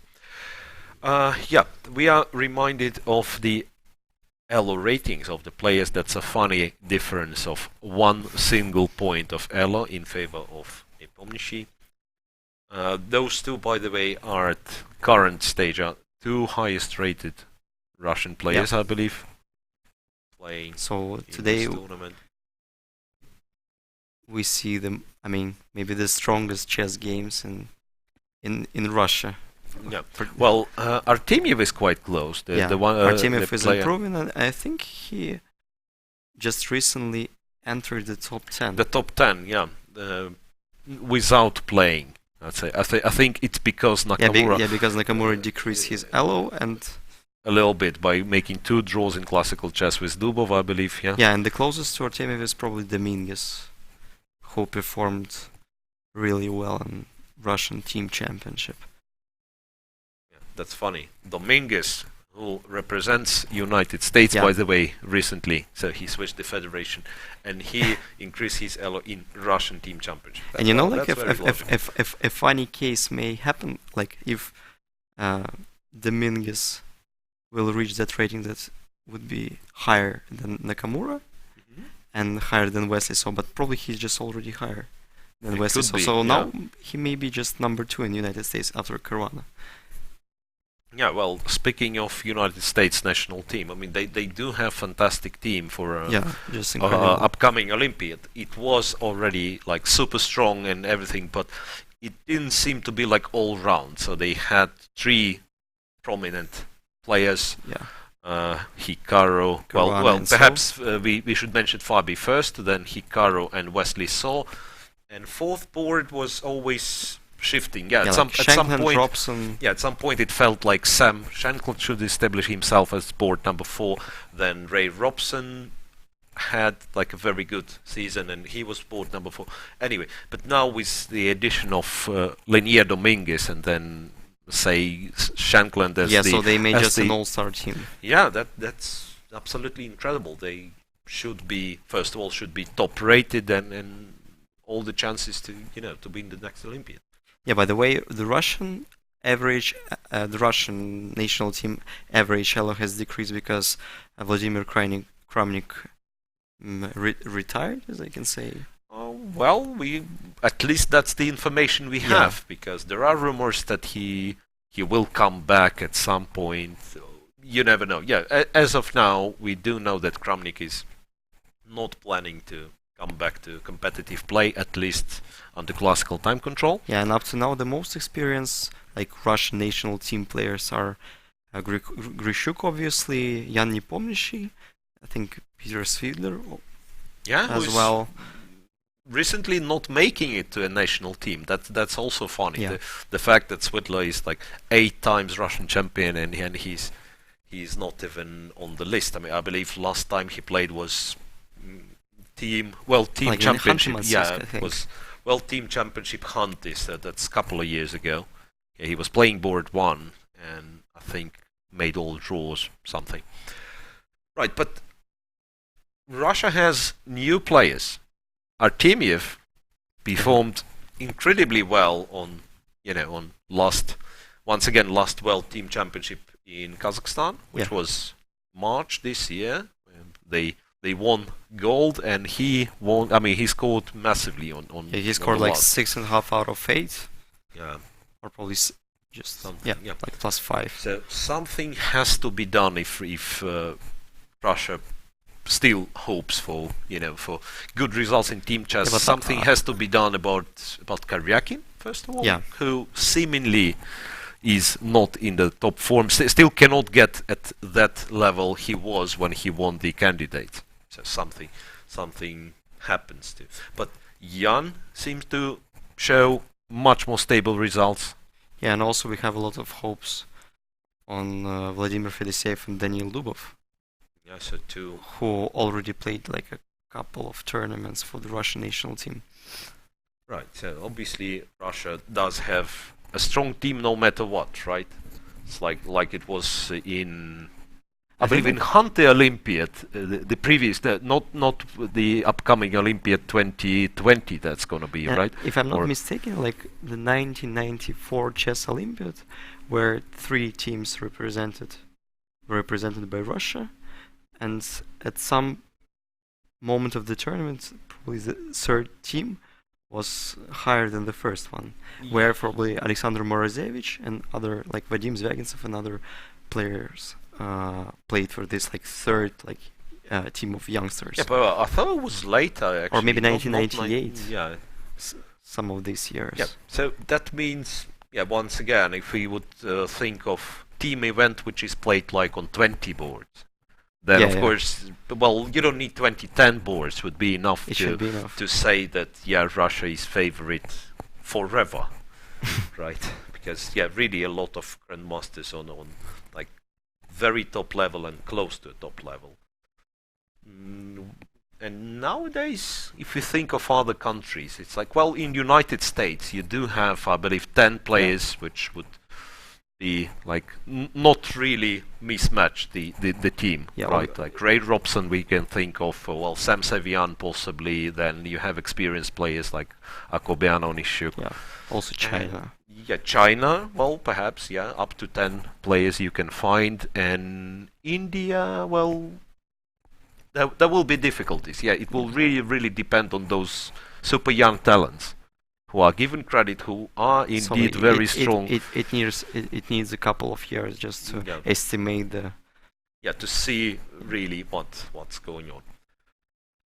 Well, back to the game though, because after e5, now it's Jan's turn to think, trying to update. Yeah, nothing. Yeah, nothing is given away. We know that it took Jan a couple of minutes to take on f8 with the king, but he wasn't present. I mean, it could be that he simply came back to the board and made the move immediately. Yeah, so Jan, now he started. Now he has spent already some 10 minutes. Some theory to our analysis. Probably this position never occurred. Yeah, I don't think this particular position was already played. Yeah, should be that quite a few players know the evaluation, like in modern, once again in modern researches in theory. Yeah, obviously, like AlphaZero, you are led Stockfish, by, yeah, I mean you are led by computers, so I don't think that there is any position that you can be sure. Okay, I found it, and that's kind of my novelty. Nobody else is gonna know it. So we all have the same computers, the same engines. Okay, at least the engines are the same. The computers are different. Some have more powerful, some have ultra powerful computers, right? But yeah, essentially most of the positions that are analyzed, they're analyzed simultaneously by various groups of players. So king to g7. Yeah, Jan has followed your advice. So he does allow e6 if white wants it, and then the other version was to go d6 for white, yeah, right? Or e6 seemed to us less promising than d6. Yeah, e6, bishop e8, and we said, oh, yeah, we said that we don't really see how to continue in that one. d6. What happens in case of once again? Yeah, what happens in case of d6? Black captures, takes on e7, and then we've concluded that rook e8. Rook e8 to start with does seem to be a decent move. Yeah, at some point I was thinking of, like queen d5, yeah, rook e7, bishop c4. Using the fact that bishop e7 is really, bishop e6 is really awkward, white takes on e5 with a check. But yeah, after queen f6, exactly, I can't see how white is supposed to continue and what he can get out of it. He can give a check on g8, but then after king h6, the king is safe and black is up a pawn. So perhaps instead of a silly check, he has to take on b7, and this more or less looks like a draw.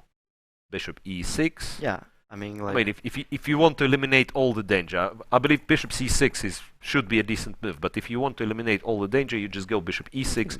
You trade the bishops, and you're. Bishop e6 seems more logical, because otherwise white will play bishop b3, while the bishop on c6 may become a target in some. In some cases, yeah. Bishop e6, so queen has to leave. You trade on c4, and then I don't know. You go e4 or do not go e4. You just yeah, play I think like queen d6 and queen d4. Queen d6, rook f7, and queen d4 just. The black is super solid in this case. Well, obviously it shouldn't be enough to win this position for white. Slight edge this because of isolated e pawn. But once again, the moment you win this e pawn and trade the queens, it will be like equal rook endgame or drawish rook endgame. Yeah. Obviously not equal because of an extra pawn. Okay, well, so king g7 is played. So I'm trying to. So this is the current position. Okay, we can try again e6 instead of e takes e6, because it's not so clear what to do else. I mean, like. Yeah, black is threatening to take on e5. Take.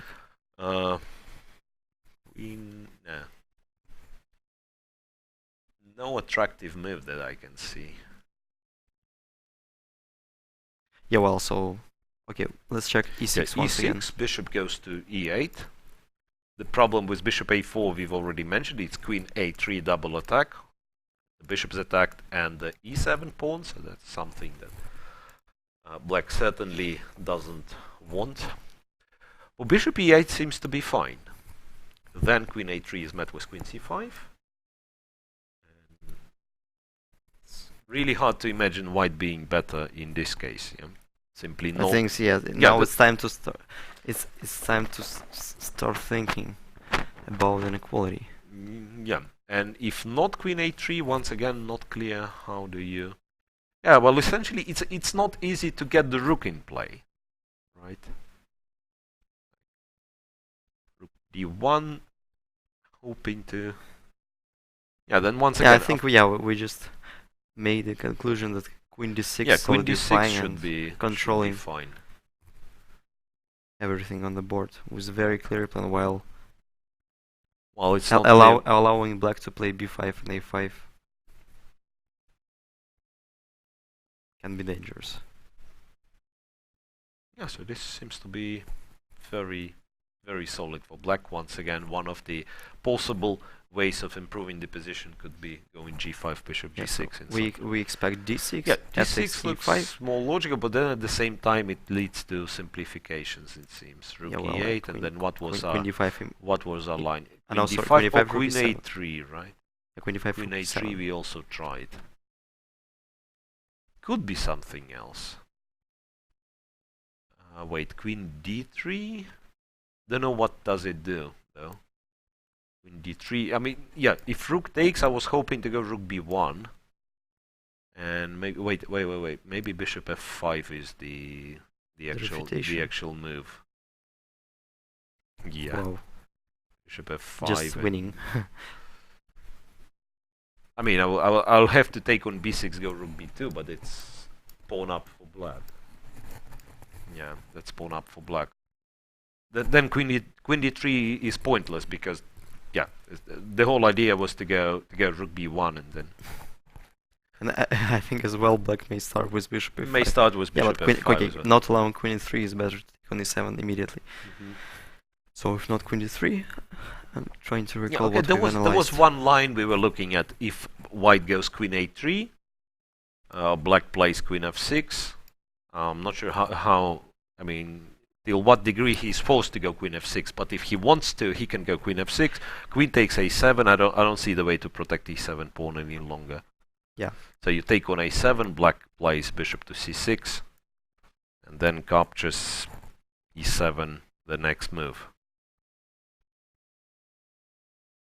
Looks very solid for black. Once again, he does have this somewhat weak e5 pawn, but not much. Not really. Yeah, not really something serious.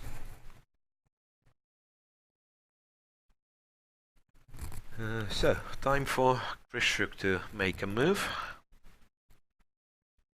Any other ideas? Yeah, king g7 was played, I believe. Yeah, king g7 was played.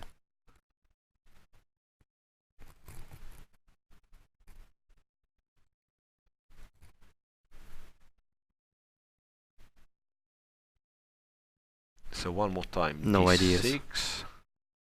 Just d6. Yeah, d6 black always takes on e5, right? Yeah, well, queen a3 should. Queen a3 here. Yeah, but it's queen c5. And this, perhaps the best white can do is to trade to go. Yeah, once again to trade to go e6 to protect the d5 pawn, but we've concluded that in this case it's only black who can be better in this endgame. Yeah, okay, well, I can take on f6, forcing you to take with. But I'm not forcing you to take with pawn. I mean, like, if queen f6, I can take queen b2 and take on b7. Queen b2, and it may be something. Yeah, that's but you can take with pawn. Yeah, pawn takes, I don't see what's wrong with taking. My idea was to play probably queen b3 there. Queen b3, just keep say b6. Keeping the d5 pawn alive. Maybe I can start with something like bishop a6. And after rook c7, my idea was to play rook e1.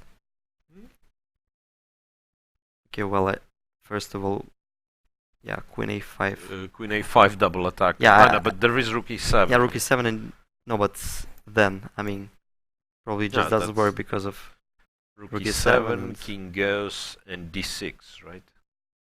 But d6, rook c1. Bishop f1. Ah, and then you have... No, you don't have anything. Is it that clear? It may be. The e1 square is protected, because first I thought you have rook takes Yeah. f1, king takes f1, and check Bishop from b5, b5, but white yes. simply goes back to g1. So That that was queen a3 immediately. Queen to c5, one more time, takes on f6, and yeah, pawn takes, queen b2 we said, or queen b3 we said, yeah, b6, bishop a6, and he might go rook e8 Yeah, just here. controlling the e file. Yeah, the problem with d5 pawn that it's not moving forward anytime soon, and if black is in So time just to to be sure, I'll play queen d6. queen d6, yeah, then lift the rook, go bishop e8, bishop f7, this pawn might be lost one day. Or white will have to, you know, to defend it with all the pieces, and then it's not possible to move it forward. Okay, so just black is fine, and Yeah, and those are kind of typical. Not, I would say, not for Grunfeld, but more for how it's called, semi-Tarrasch, right? yeah. All right. Yeah, e takes f6 The move is... that we did not expect, e takes f6. Oh, I think we g7, ef6 check. we were considering. Queen f6, and what's, now queen e3. what's in this case? And now queen e3. Queen a3, Yeah. right? So that somewhat awkward for black. Well, a6, perhaps. I mean, you have to guard the pawn. a6. Well, white might pretend that he's playing for win, like bishop, rook e1, maybe something. Rook e1, bishop f3, maybe hoping for some d6. Still, once again, in such positions, if you give black some time to build up, then he'll be better. Yeah. He'll be That's better. true. So it has to be like, you know, very precise tactical way to kind of not giving black an easy life. So And by the way, if the pawn takes, what's the plan? Same queen, no, queen a3 now. queen a3, queen c5 Will lead does a to our line. transposition. Yeah, will lead to our line. Maybe I can try to secure the d6 square, but I like going queen f4, for instance, right? Not giving black the possibility to block the d pawn. yeah, but at the same time, I don't know what to do next, because like maybe rook d1 is an only Yeah, rook idea. d1. Yeah, h4 from on h4 Yeah, on the king It side. should be useful. Yeah, well, this might be the game. This might be like not black not equalizing immediately. I can imagine. Right. So what's the time situation? I can see that Nepomniachtchi is on 1 hour 20. That's understandable. So a couple of moves before he was playing. I mean, he was playing very fast. A couple of moves before he had more time than the initial time given to each player. Grishuk, Nepomniachtchi replies immediately after yeah, ef6, ef6, and h3. instead of h4. Yeah, Less ambitious, but more solid. more solid, and looks like Grishuk is, well, at least trying to say that he is happy with this position as it is.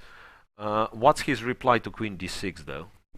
I'm not sure. I do like this move. Queen d6 stops queen a3, right? Black is ready to go b6. So I'm trying to find a plan for white, because like solidifying playing rook d1.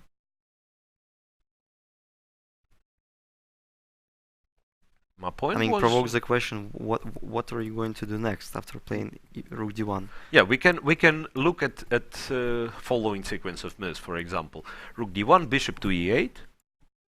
Then black puts the bishop to f7, puts the rook to say c5, attacks the d5 pawn 3 times. So white can defend it. It's not a question of black winning the pawn. But then black starts moving a and b pawn. Yeah. And this at some point should lead to, like, you know, total liquidation. So white takes one of the pawns on the queen side, black takes in On response d5. the pawn on d5, and the players agree a draw.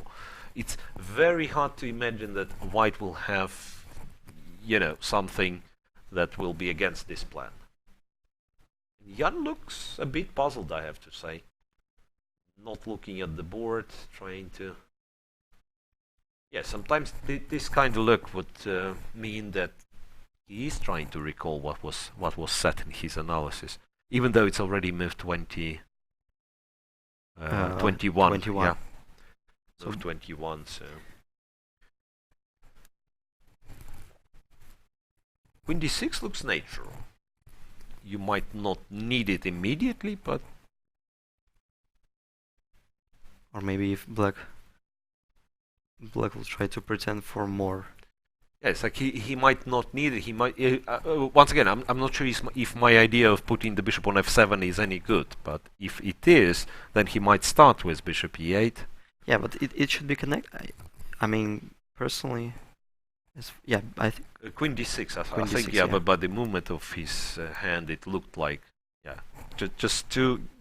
You know, otherwise in such positions, you always, on every single move, you have to watch out for d5, d6. Yeah. d5, d6. I always have to check. so Queen d6 just The Queen d6 is like solid. sets black free from the ideas connected with playing d5, d6. Very solid. And yeah, now finally we can see the clock. It's 27 minutes left. 50 minutes. Yeah, 50 Gap. minutes difference. That's a huge one. The position is fairly simple, though, in terms of, you know, strategic ideas. In yeah. comparison to the possible. Yeah, what you can have from Yeah. Grunfeld. Yeah, that one is like fairly simple. So do not expect Khrushchev to have like serious issues with his time. But still, I think black's main idea, I mean, if they're trying to have some advantages, should be connected with trading of queens. So, for example, Yeah. imagine if we put the queens out of the board, the king proceeds to Yeah. d6 square, yeah, and but then black is just better, Yeah. I believe. Because d pawn is not running anywhere, and you push your b and a pawn trying to create a passer for Yeah. yourself. And yeah, well, once again, it's like one of the key factors in this position would be the d pawn, white d pawn, because it's at the same time it is a passed pawn and it might be the weak pawn. And if we trade the queens, black all of a sudden gets an extra piece to, you know, to fight in Yeah. this part of the board. He can bring the king to e7, while for white to bring the king somewhat to support this pawn to d4, of course, is well, desirable, but how do you do it? The king from g1 it's too far. is not reaching d4 very fast. So that's usually the logic. Yeah, well, king's activity is very often, you know, kind of undervalued by less experienced players, so that you But- think, yeah, you trade the queens and nothing changes much. So like your opponent, one of your opponent's units leaves the board, and then your queen leaves the board. But yeah, an endgame allows the king to take part in the game, and then you always have to think of it. Like, whose king's gonna be first to enter the main theater, let's say. So 25 minutes meanwhile. Some patience needed by Grishuk, because if rook d1, I think black may start with rook c2 there. I mean, I can't estimate is it good or bad if we're just forcing white to play a2, a3, but looks more or less natural. Yeah, looks nice, and the rook on second rank is of course something normally you'd be happy with.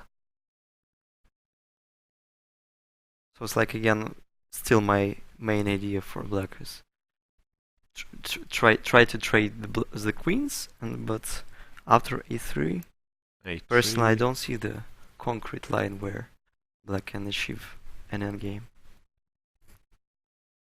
I'm a bit worried of rook a2, to be honest. Which so is it's like, yeah, it is some. No, there isn't. I thought queen b3, but the bishop is hanging.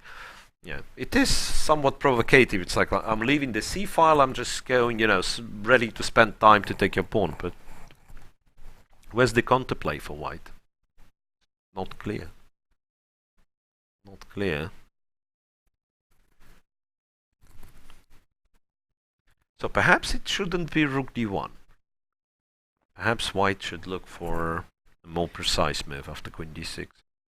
d5 pawn would be strong if white would have at least, I mean, if the sides would have at least one extra pair of minor pieces. But in this position, with a white color bishop, with no knights, it just, I mean, I don't see even a single continuation where it may pass to d6. Yeah, it's like the worst, perhaps the worst, Scenario. material for white. It's like even worse would be to have black knight on d6 instead of bishop on d7. It would be just better for black. Yeah, so black would be better for. But then once again, with any other minor pieces, like with dark square bishops, it would be dangerous. A possibility. It would be dangerous for black. It would be always possibility for white to play some bishop f4 to kick the queen away. Yeah, so just wrong material left on the board for Grishuk, and everything is.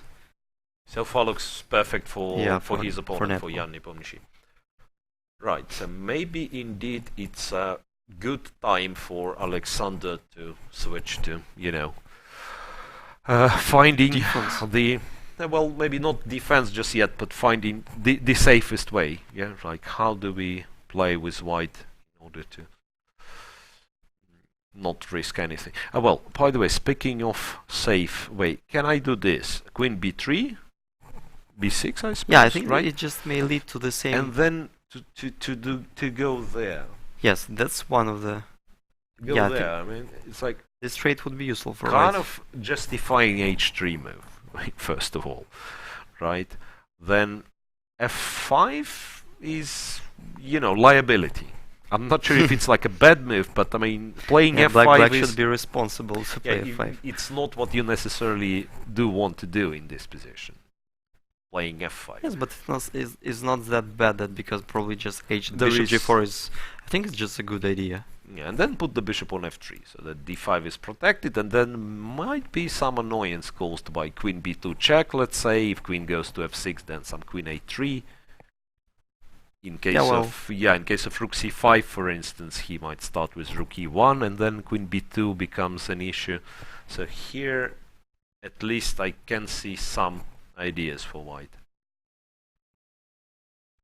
Yeah, well, bishop g4 just realized that after queen b3, for instance, I thought, okay, maybe black should be more clever. Maybe black has to go there. But still, after bishop g4, it's not that you can comfortably decline the exchange because the bishop lands on e6. It's not like you can do this. Yes, but maybe in this case. Maybe you take rook d7, and this shouldn't be anything special. Yes, but you would never. I can't say that b6 pawn is. I mean, like b6 allows some additional options connected with c6. Yes, some squares. Yes, and at some point it's better to. You probably prefer it on b7. The point that pawns never move back. Yeah, exactly. Bishop e8, bishop a6, and probably now I can try to play. Still to go bishop f7. I mean, the point that if you take, which is probably maybe a silly move, you can take either with king or with rook. Yeah, I think with rook is okay. And then play rook g7, forcing white to protect the d pawn. No clear ideas how to convert. Even this one, shouldn't be anything. I mean, if you try to push on the king side, it will lead to some. Yeah, your own king gets weaker. Yeah, so that's. Yeah, usually what happens in such structures is, once again, black attacks the d5 pawn as many times as he can, so in this case 2 times, and then he starts pushing the a and b pawns, distracting one of the white pieces, and it normally leads to exchange of the d pawn for one of the queenside pawns. So usually, unless the pawn gets too far, like with, let's say, same material, but if we imagine for some reason, let's say after rook d1, black gets crazy, goes queen d7. Then after d6, this is serious trouble, right? Yeah. It might still not be lost, but might as well be. This is serious trouble. So the less space you have, the more advanced the passed pawn is, the more dangerous it becomes. And that's a kind of rule that if you have an option to just push your pawn, just do it. Yeah. Fast pawns have to move. That's what they were telling us. So queen d6. Alexander is thinking. Yeah, and indeed, his move h3 kind of suggests that he has this idea of bishop g4 in mind, so because even this h3 move wasn't as simple. I mean, our first intention was that h3 is connected with like protecting some back rank issues, but also, I mean, like the good move has not the only idea. Yeah, but it's kind of a multi-purpose usually. Yeah, Yeah. right. So, because otherwise h4 would be in a way more natural, right? Expanding, possibly pushing the pawn to h5. Now that I think that it could be that after h4 black changes his mind, goes h5 himself. Alright, so queen d6, 18 minutes only for Alexander Grishuk, and that might be the time trouble we were talking about, strangely enough, because the position still is still quite complex. And okay, well, I'm pretty sure that Grishuk sees the line that we already mentioned, connected with queen b3 and bishop g4, yeah. and just almost confirming, I mean, that there is just an equal position. I have a d pawn, you are solid, and we can agree. But he's trying to find possibly some way, some way to try to apply some pressure on Jan's position. Then, once again, this is not easy to do at all.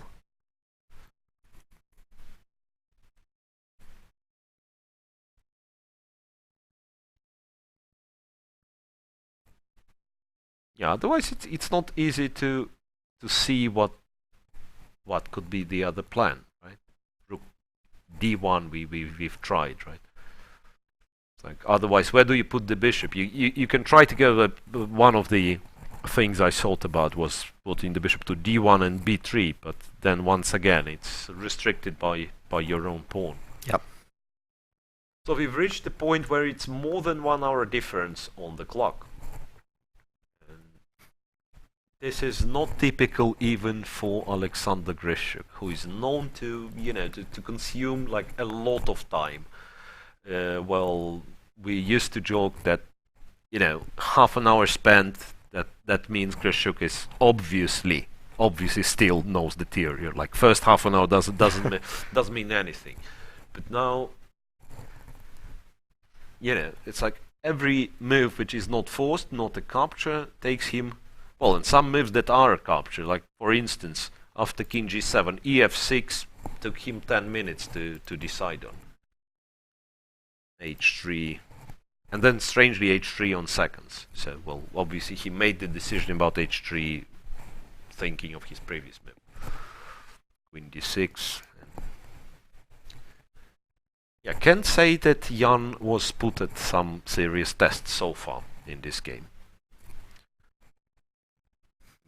Very comfortable for Jan Nepomniachtchi. And throughout the tournament, was he ever against Wojtaszek in tiebreak? Obviously, that was the only game where he was like really in trouble. I think in both games with black pieces. Could be with one of them was just like worse, and the other one was lost at some point. At least we believe so.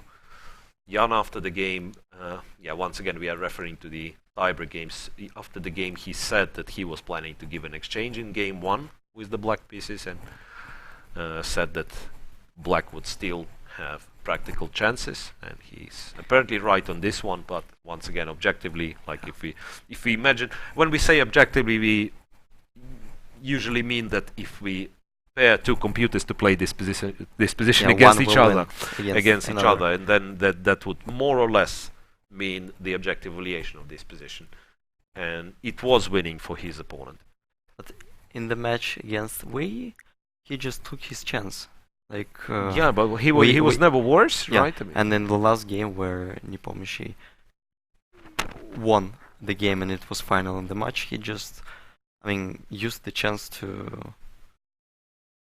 Yeah, I think by the moment when Wei blundered, he was already kind of outplayed, right? And Jan was already somewhat better. Yeah, I think it was a kind of punishment of the opening that Wei played. Yeah, the opening was very strange. Right. Speaking of Grishuk's road to the final, speaking of his matches, once again, I don't remember if he was worse in any game. And usually we are kind of used to the fact that he was pressing with white. Yeah. So he converted, like, He converted against three of 4 games with white pieces. Yeah, he won. He To the played point. 4 Yeah, he games made- with white yeah. till that.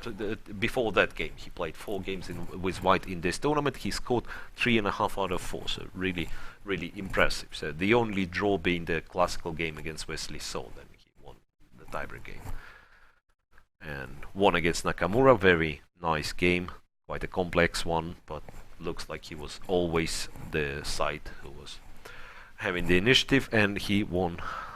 Well, long but Yes, and rather one-sided game he against calculated Hikari. everything brilliantly. I mean, the position was so complex. He saw his opportunities and possible Nakamura's refutations, and he just at some point, I mean, the evaluation. I mean, that feature, the feature of evaluating the position, just paid off for him. Yeah, I mean, he was. We can say about this much. Perhaps he was better at any aspect of the game. Okay, so he kind of how do you go? Out understand, if such verb exists. I mean, Yeah. he showed better understanding, well, compared to Hikaru in this second game in the Catalan. And when it came to tactic, and strangely enough, yeah, we all know Hikaru is a great tactician, but like saying out understanding, we consider that probably the position might have been equal after the opening, but he felt that it's easier to play it with white.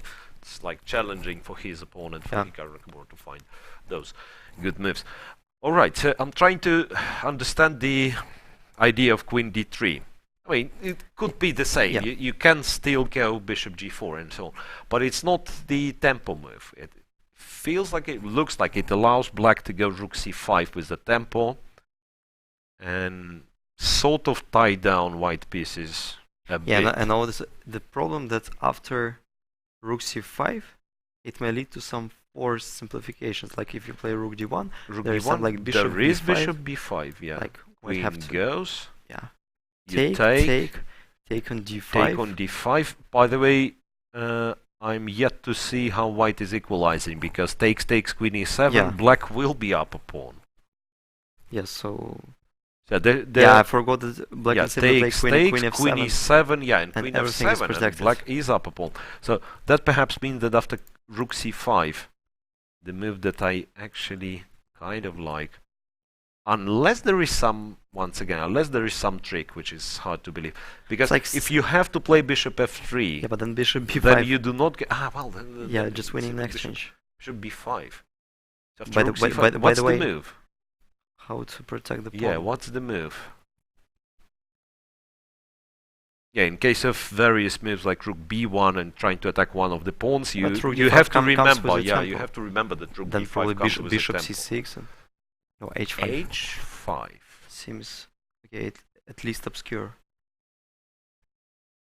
I mean, it's sort of logical in a way, because you stop Bishop G4, but the concrete thing with Rook C5, I'm yet to understand. Yet to understand. We get back to the game, but after Rook C5, I mean, for spectators, we can't explain how white will protect the D5 pawn. Yeah. So once again, Rook D1. Let's quickly try to find the. How is it equal? Because like taking Queen B5, I think it's not a total It's not the position you. Yeah. Anyway, it's not the position you're happy with. Yeah. Even if it's somehow by some miracle is a draw, it's definitely. I mean, it's absolutely clear it's Black who is trying. Yeah. We are discussing this. Like if white. Probably it's not a draw. It's just you're gonna lose it. Like slowly but surely. A6, B5. King comes to E7. Yeah, I think that the Black have to be urgent. I mean, they have to play A6, Bishop C4, B5 immediately. Otherwise, white will play Bishop C4 and then Rook E1, Rook E6, creating some like minimal but still threats. Like A6, Bishop C4, B5. Bishop B3 and A5. Accelerating the pawns. Bishop B3, A5. And now like A4 is a huge threat. Yeah. So I don't believe in moves like Rook C1 and Rook E1. It maybe just would be worse for white. Yeah, most likely it is. Yeah, so after rook d1, bishop b5. Bishop b5 if the queen is moved. Yeah, I mean you Yeah, have but to move the queen. but there is no difference. I'll take on e2 Kind very of next simple. move. Yeah, you move the queen. Black captures on e2. Black captures on d5. And not that I can see. Not really. It's really weird. Yeah, how the hell do you keep? Okay, well, like rook d1, yeah, queen d3. Rook c5, yeah, and well. So the purpose of h5 move is like to it's play clear, against bishop to stop g4. bishop g4. Yeah. But after rook c4, yeah, bishop g4 Bishop is g4 not doesn't working. make all that Yeah. much sense because black takes. Can you start with queen a3? Because now we are talking of white being worse, so perhaps queen a3 kind of secures an equality. If you take Well, d5, at least I'm taking a7. Not very happy with this position, but at least I'm able to take a7.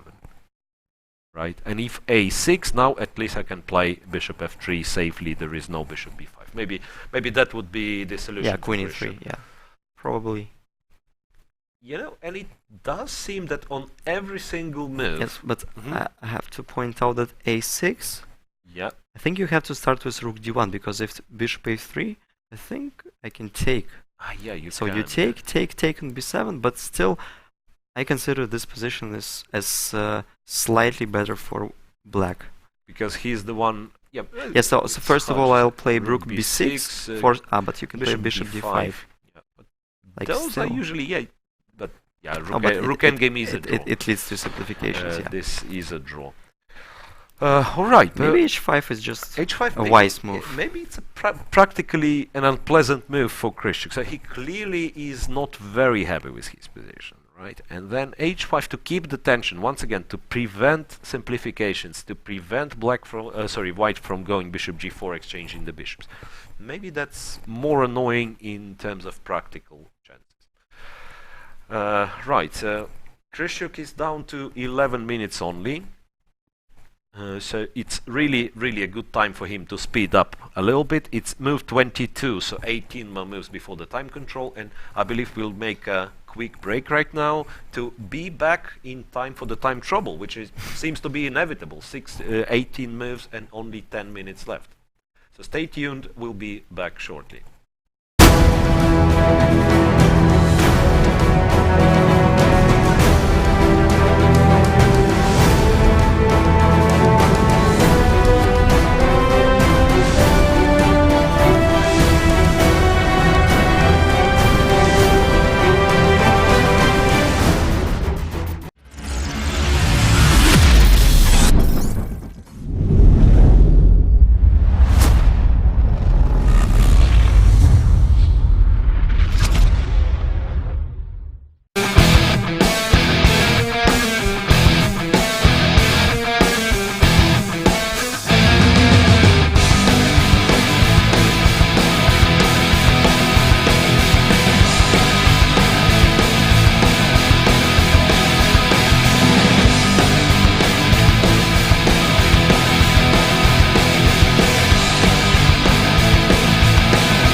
Welcome back, everyone. So, game 1 of Moscow Grand Prix final is in progress. Well, it looks that Alexander Grishuk failed to obtain any advantage with white, and even more, at some point we were worried if he isn't worse. So, let's find out. He has much less time than his opponent, Jan Nepomniachtchi. So, let's see what moves were made during the break. I believe the position is still close to equal. Okay, so what have we seen? We've seen h5. That's perhaps the last. Yeah, that was the last move we had seen. And Grishuk, again, he spent quite a lot of time and played queen to d2, opting for queen a5, perhaps. Jan's reaction is a bit surprising, to be honest. b5.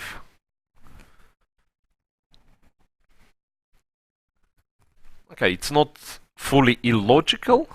You do want to move the pawns on the queen side, but why would you allow queen a5? Because I thought like b6 would be more or less normal as well. Well, b6 maybe bishop a6, right? Could it be that bishop a6 was disturbing and then putting the bishop to b7 at some point? Anyway, b5, queen a5. Yeah, I think we will have to speed up somewhat because Grishuk is very short on time, so now the moves will come quicker. a6, bishop put on f3, Jan goes bishop e8. So, well, more or less follows the scenario we were trying to describe. That at some point, Black will take on g5. Yeah, Black will, you know, like put all the pressure available on d5 square, and yeah, try to take on d5 at some point. By the way, like, my prediction is white will play rook d1, then bishop f7, then some move, but maybe it's not so easy to figure out which is exactly some move in this position. Like h4, for example, you might be a bit worried about rook c4. c4. That's okay. That's what I thought. I'm not sure. g3, right? Then rook a4, for instance. Or maybe on the other hand, it's not doing anything on a4. Yeah, rook a4, queen d2. Yeah, the problem with rook c5, for example, that white will have queen b4, and then this rook is pinned, and it's all of a sudden is quite awkward. By the way, if Black show up with some ambitious ideas like g5. g5, yeah, could be. Okay, you can obviously you take and go queen d2 back if you need. Yeah, it's not like Black's attack is really serious. Yeah, maybe it just can become a weakness.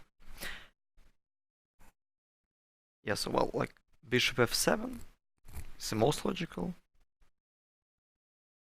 There is some kind of a swung because like after h4, I don't see the next move except g3. I mean, for white, yeah. Yeah. Well, you can play queen d2 back, but right. If Black wants to secure the equality, can he go rook d8 and then rook d7 and then move the queen? Yeah, I think so. Why not? Yeah, it's like rook d8. Yeah, well, for the time being, it's a little bit awkward because the rook on d8 is hanging. I cannot move the queen. But white is not doing much either, right? So I say g3, and then like maybe rook c1. This moment, yeah, that's a question because bishop takes d5. There is rook d1. Yeah, which is very unpleasant. This pin just winning. Yeah, just wins on a spot. It seems. Yeah. Does it? Yeah, I think so. No, queen e7 I thought, but then e1 square is protected. If the rook have been on d7, you would play just bishop queen c6 e6, yeah, queen e6. Queen e6 or queen c6, but not here. Yeah. So it's like Jan allowed queen a5 move for Grishuk, but now we suddenly realized that queen a5. I mean, it's not.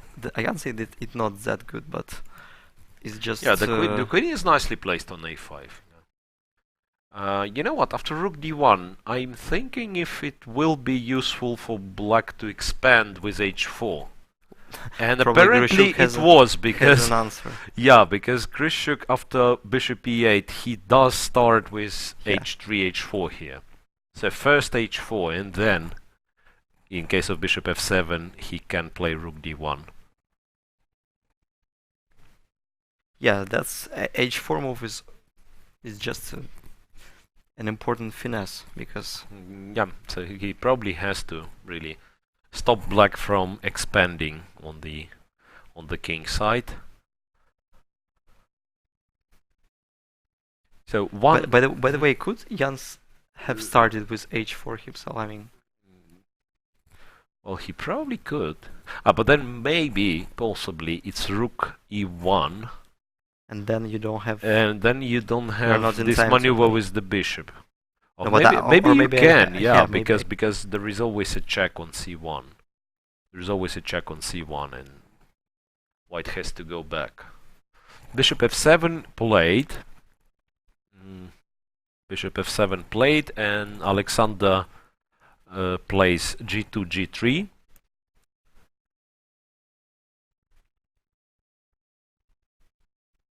Which is sort of a draw alpha, yeah, because after bishop d5, white takes on d5, takes on a6, and not rook d1, yeah?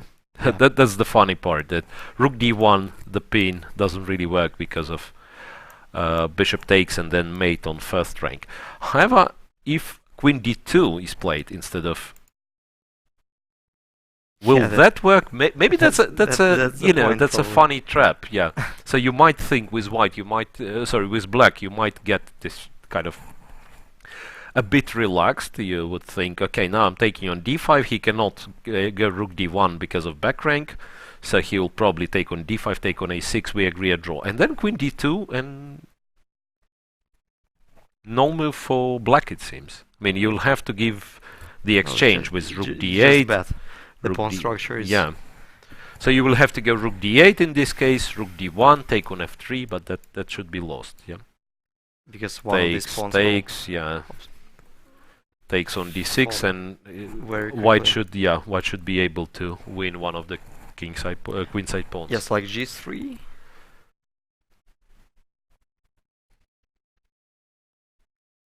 And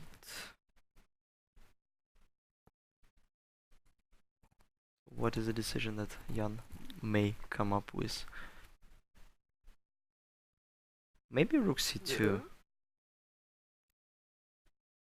I mean, like, but still, I thought that I'm kind of preventing Rook d1. rook d1 because of queen c5, but then I realized that white can simply play queen e1 and black is more or less forced to go back. You probably cannot allow yourself to take on a2. Yeah, this d6 in this case runs. The d pawn runs very quickly. And you know that it may be a possible scenario of... So like to repeat like that. Yeah. Well, it really depends if white cannot try improve this time. Like A2 rook is hanging. c1, for example. Can you take a2?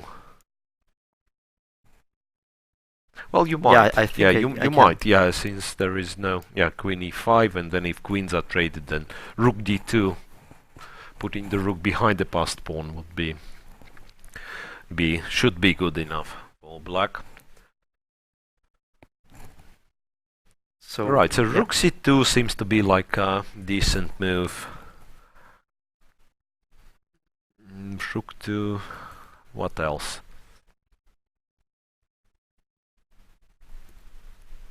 Rook d8 as well. Yeah, rook d8, rook c1 is the line we were looking at, but perhaps black doesn't have to. Yeah, if we play rook d8, rook c1, maybe black is not forced. I mean, obviously he's not forced to take on d5.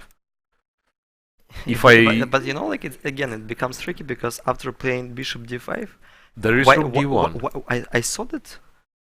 No, but yeah, This line doesn't really work. Yeah, I thought thought of bishop f3, but then rook d6, and there is a check on c7. Rook c1 is fine. I suppose black shouldn't allow you c file. think I think just rook c2. I mean, like rook d8.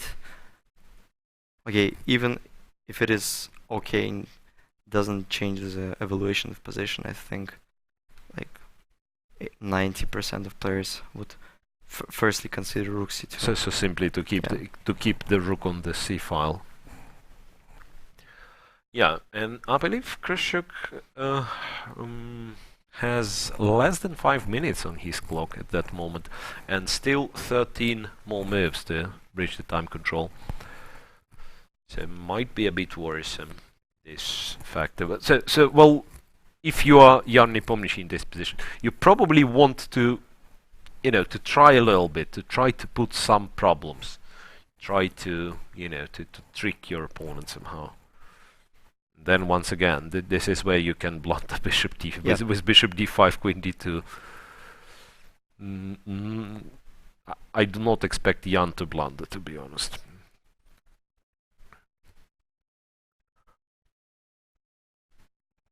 Rook c4. Okay, just another possible way to sort of improve the position. Yeah, so rook d4 is some kind of a threat. Rook d4 is a serious threat, yeah. So you have to, I suspect you have to go rook d1.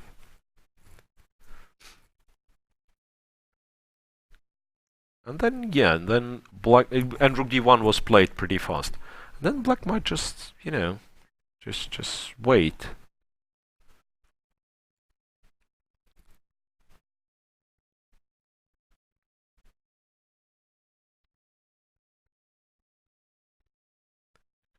By the way, I was thinking about trying to be greedy and take the a2 pawn, like playing rook a4, queen d2, and queen somewhere. But I don't know exactly where. Because like queen d7 is still connected with some risk. Queen a3? Yes, so yeah. Attacking the bishop? And no, but yeah, like this I thought would work for black for some reason, because I take on f3, there is some and then after d7 rook takes a2. Rook takes a2, and then... wait, but you have queen d4? No, but queen d4, bishop d5 all of a sudden. No, queen d4, rook f2 would win as well. Or bishop d5, yeah, both are good. Now, rook a2 you have to promote, I suppose. Yeah. It's like you just promote, rook takes, queen takes, or rook takes. Or rook takes. Yeah, but this position looks risk-free for black, to be honest. I mean, you just push the pawn, b4. Yeah, b4, b3. How do you lose this with black? I mean, you never lose.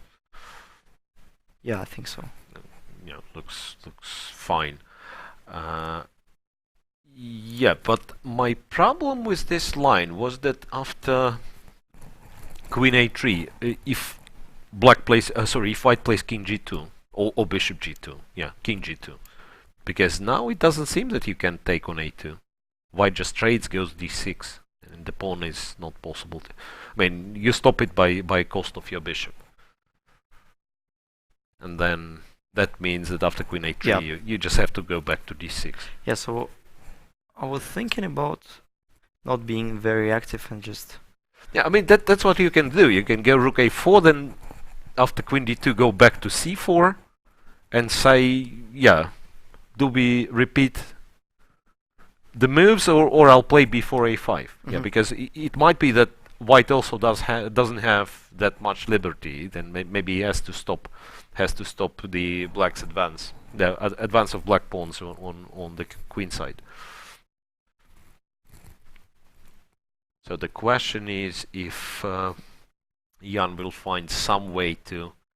Well, g5 was a try to play for an attack. But we declined it after takes queen d2, and it's not clear yet what's good about this pawn's push. Yeah, we pushed, but not on the side that it might be useful. Like king f6. We are forced to play king f6 or queen h6, king h6. Yeah, okay, well. King f6. King f6, but yeah, I was thinking like of this line, for instance, and okay, in case of a check, you still have queen e5. But if rook e1, if white start, yeah, check queen e5. I thought that was kind of fine. Is it fine? takes. D6. Rook c8. I thought first of all I'll play bishop b7. Well, that's should be fine. Rook d8. Ah, you're taking Rook on a2. d8. Yeah, just take a2. d6 and take a2. Yeah. It's absolutely drawish in the end, eliminating like all the forces. But it might have been still somewhat problematic for black, this line. So once again, g5 is not something that is recommended, because queen d2, king f6, and then for instance I play rook e1. And what for do you need this? Your king, it's black king which is open. Yeah. Some queen b2s are possible. Bishop h5 threat somewhere. Yeah, already. Yeah, like some bishop h5. If bishop takes, then rook e6. Yeah.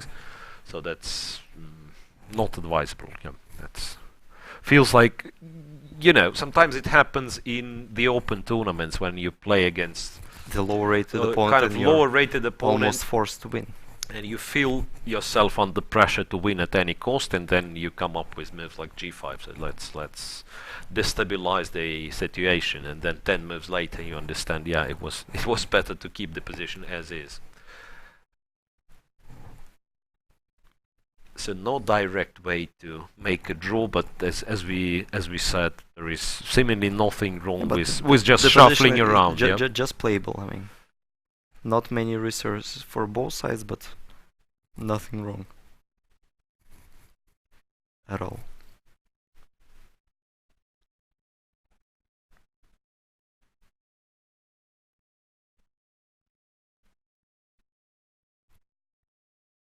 So what else we can advise there for Alexander? Wait a sec. How about? Well, it's a weird looking move, but how about b4? Yes, I would for think black, because the point was, at least the point I was thinking of, was like that rook c3, rook c3, rook a3 is sort of a threat. Just winning a queen. Yeah, so all of a sudden this queen is getting trapped. But it seems that white can go bishop e2 in this case. Yeah, also I'm thinking about some very solid, but rook b1. Rook b1. Ah, so that rook c3, you get king g2, and like you take on f3. Yeah, in this case, maybe you go bishop g2 just to that's the line we are discussing. Rook c3, and then king g2 might prove to be dangerous because of an exchange sacrifice, and then bishop d5, and you kind of don't like to go with your king in the open, but you can go bishop g2, right? And it seems once again, I mean, this probably should be a draw once again. Rook a3, queen takes, rook takes, rook a2, and then rook d2 the next move. Normally should be a draw. But once again, maybe there is no reason for black to do it. Maybe black can wait like for a couple of moves after rook b1, try to improve. Maybe now g5 on the king side, like we restricted the queen. Ah, so the queen is not coming back. Yeah, rook d4 might be useful. Yeah, g5 might be interesting move. Jan has played rook c2, so he first. Well, that's a bit strange to be honest, because remember we were looking at rook c2 at once. So he first. But okay, well, like maybe he's trying to say you are in a sort of a zugzwang, make a move. And also, like rook on f1 was protecting f2 pawn, but now he sees some threats connected with this bishop e4, an attempt to, you know. Yeah, but I think it's very easy to blunder something on the time trouble in this exact position, because like there is a lot of finesses and. Yeah, at some point it might turn out to be So now. Like getting the rook to e5, does it really help? No. The answer is no. You can make a draw. Rook c4. Go rook c4 and then go back. I think Jan. Yeah, by that point, it feels that black is the one who should avoid the immediate repetition. It's clear. I mean, the position is. At least, I mean, at the very least, it's not dangerous for black, right? So I mean, like that much I can say. Rook b2. And the second factor is, of course, the time trouble for Alexander Grishuk. So if this would be past move 40, then we could expect that The repetition, Jan yeah. will repeat the moves and say, okay, I comfortably achieve a draw with white, with black, and let me try with white tomorrow. But but taking into account the time factor, I believe he has to try to play. So is Rook rook b2 b2 is the real try to rook c8? Rook back to c8. Seems to me that Grishuk just doesn't understand the purpose of rook c8. Absolutely, and this is the purpose of Yeah, rook but c8, so that your opponent doesn't understand. Yeah, but Grishuk doesn't seem to be impressed, so he'll probably just bishop f3 or bishop. he'll just play. Wait a sec. Let's see where the bishop is going. Well, he is somewhat puzzled. 3 minutes left. 3 minutes left. Bishop. g2. G2, F3. g2 looks at first glance more or less, It's like safer. yeah, safe.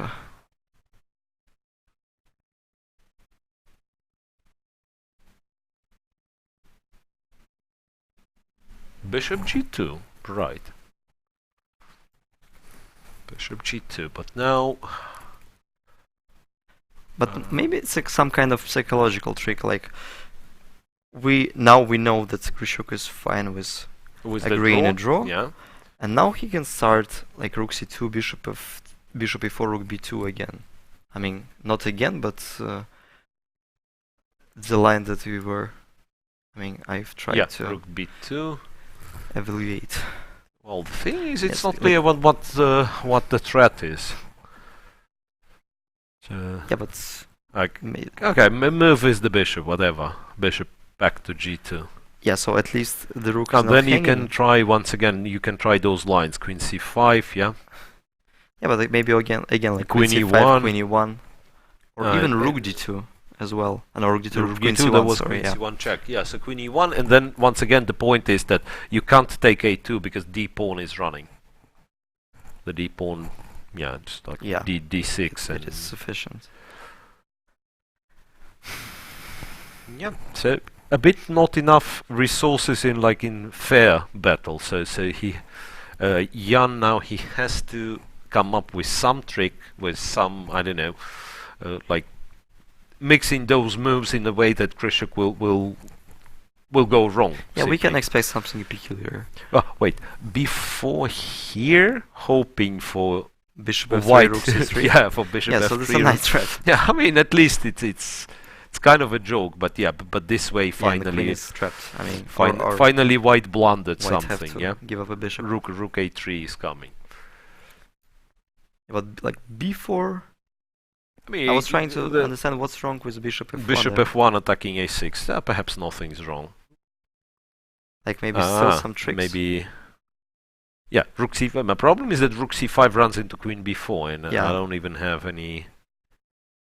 Yeah, but can I take a bishop with a bishop on a6 Rook after rook a8? c2? I mean, Rook c2 you take with the bishop. Yeah. You probably can. So the point is that it might be somewhat dangerous for black to enter this one. Yeah, it will just take on a6. Yep. Yeah, can't argue with this one. Rook c7, so keeps hovering around. Rook c7 can go to d7 if he wants. Bishop, Yeah, bishop f3, just instantly. rook c4. It's like And I'm looks wondering like if we black had is playing this. for the Zugzwang. Well, we had this position with black to move, and this was the Yes. moment where Jan went to c2, bishop e4 to c8. But all of a sudden, maybe it is very, very deep. But I started to realize the idea. I mean, like now, if I play b4, bishop f1. yeah, the bishop f1 is the only move. I mean, like we're restricting white's possibilities. But maybe, But looks sufficient. yeah, maybe there is Could be the only move, but the sufficient only but one. enough. Yeah. Once again, not clear where the rook is going. Because it might be. No, it might be that black actually has some difficulties equalizing because a6 pawn is hanging. Yeah, okay, looks like we have to play rook c3, queen takes a6. And I thought about queen c5 there. Queen c5. With some threat, being to take on rook g3. g3. But it still remains unclear. I mean, like, looks like white shouldn't play d6 because of rook g3, but rook g3 and then bishop g2, yeah, right? bishop g2 and that's very, very, very messy because almost wait, bishop d5 doesn't really work, yeah? You just take with the rook. Yeah, I can play bishop d5. When you take with the rook, I take on g2 and I claim this to be a perpetual check. Yeah, rook takes, well, a lot of mutual pins, yeah, rook takes, king takes, queen d5 might be a draw. should be a draw, right? Because I'm giving checks all the time, and then if you kind of try to use the queen to protect the king, then d6 will be hanging. Yeah, so that once again should be... Yeah, but this is a line where black is the side who makes a draw. So, yeah, so once again it's a bit illogical, right? Because before that Jan could repeat any time he wants. And but I think at that moment Grishuk has just like less than 2 minutes probably. Yeah, but so well, like bishop g2. Bishop g2 he has played. Nepo is to move, yeah. Jan of course has a lot of time at his disposal. So we still failed to find the way to improve, right?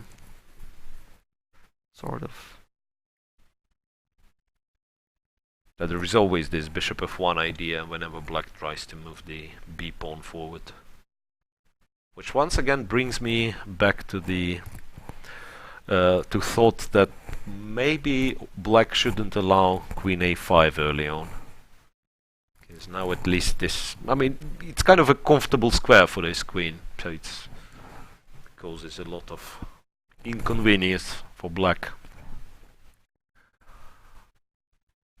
If there would be any way to trade the queens and not to allow the d pawn to go too far, then that would be the other way for black to try to play for a win, right? But for that, yeah. I don't know what has to happen. Well, and a move like king g8 seems to be just a waiting move, let's be honest. It doesn't improve black's position. Okay, well, what is the point if we just continue playing bishop f3? Bishop f3. I mean, he's trying once again to create this moment where he would play rook c3 and, rook c3, rook a3. But you have to start with b4, of course, for that, right? I don't see it, honestly. Simply don't see it. I was thinking about the plan g5 h4? This shouldn't work, but it's like I'm trying to get the logic behind king g8. I was thinking about some peculiar plans in spirit of Akiba Rubinstein playing king f8 and king e6, king e7, king g7, but looks like it's a bit risky in this kind of position. Well, the thing is, once again, yeah, I was thinking of something similar, but in fact, after king f8, white queen is not, say, it's not better on a5, but it's not bound to be there. So after king f8, I can just play queen d2. Yeah, well, threatening some queen h6s. Like, for instance, this happens, and here can go there, and then with the idea to go to h6, right? King e7, queen h6, then rook e1. So once again, if white would promise to move with the bishop only, right? Then we probably wouldn't mind to get the king to d7 and then, I don't know, threaten to... But while the king gets to d7, I can't say normally, but it seems to me that there are no more threats connected with taking on d5 because the d file will open and everything is pinned. That's not what black wants to have on the board. Bishop f3. Bishop f3, so a couple of minutes once again. A couple of minutes left for Grishuk. Jan, of course, has a lot of time, so perhaps the right moment to spend it. Crazy attacks with g5.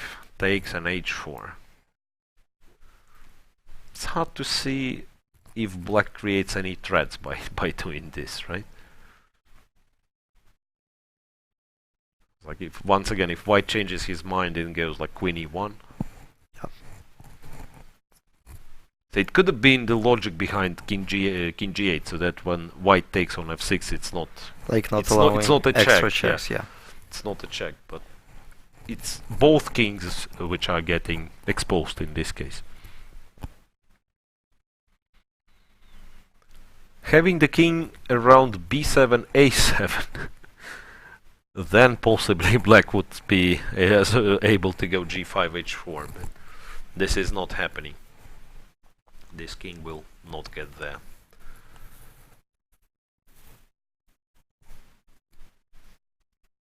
Yeah, once again, one of those games that when you would be later on, after the game is finished, when you'll be checking the text and raw text without time spent and everything, you might think, oh, okay, that was a boring game, right? That's like nothing was happening in the opening, somewhat dry position. They kept moving here and there, and then agreed a draw. But in fact, you can, if you follow it live, you can feel a great tension here, and exactly the fact that Krishuk spent such a lot of time on those seemingly quiet moves. So I'm really interested to listen to his interview afterwards. I mean, I suppose if the game finishes in a draw, and yeah, he will explain. Yeah, because we never expect Krishuk wasting time for nothing. Yeah, absolutely. And those who follow our coverage, I mean, I believe whenever he would come up with an interview, he has shown, I mean, how much, in fact, he's able to calculate during the game. Tons of lines and every single, sometimes, like a quiet move has its explanation. And I've pointed out for myself that Krishuk very rarely plays intuitively. I mean, he's trying to calculate. To calculate and know the exact evaluation of position. Well, his last moves though, bishop f3 and then bishop g2 and then bishop f3. Okay, I mean, like, he understands that there is nothing in this position.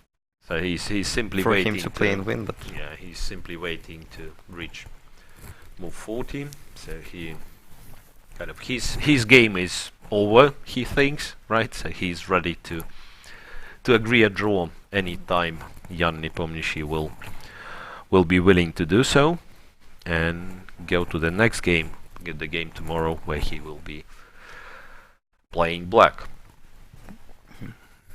So speaking of, once again, I mean, speaking of tomorrow's game and the openings, it really depends, I mean, on players, on Krishuk's mood first of all, I would say, because Jan is very likely to open with one e4. That's what he was doing in this tournament, that's what he usually does. Krishuk recently started to play Sveshnikov, right, in this tournament.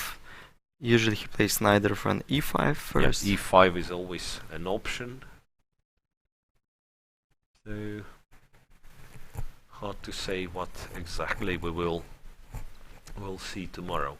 Then once again, if one e5 is played, then it can be Rui Lopez, it can be Joko Piano, and it can be the opening that we haven't seen in our tournament. Jan the Scotch, the Scotch, because even though it's fairly deeply analyzed, and most of those top players, they know the lines which are safe for black, but still, I believe Jan is one of the few players who plays this coach from time to time and gets good results with it.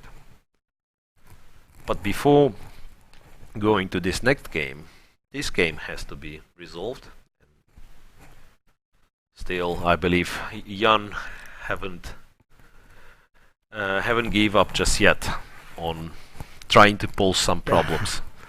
Move 33 though, so it's less and less moves, after which another half an hour will be added to both players' clock. King g7? King h7, some triangles. Some triangles with the king. Well, It's difficult to difficult to understand, and I believe it as well is to figure out what is the difference. I mean, yeah, the conceptual difference. What position he's trying to achieve? Yeah, what position it's definitely that he's looking for something, for some particular position. Or maybe he just playing on nerves. Yeah, being Grishuk, it's once again, it's not so much time. Well, 3.5 minutes, in fact. I mean, it's not that terrible. But yeah, do you really spend time here to figure out what your opponent wants? Well, a little bit, I would say. So you do not really spend like 3 out of your 3.5 minutes in order to understand what does King H7 mean. You just probably play Bishop G2. I mean, that's what he was doing. Or King G2. He's planning to go with the king, yeah. Planning to go with the king. Yes, but now I'm trying to understand why Grishuk has changed his mind. I mean, while he was repeating with bishop. After King G2, there was...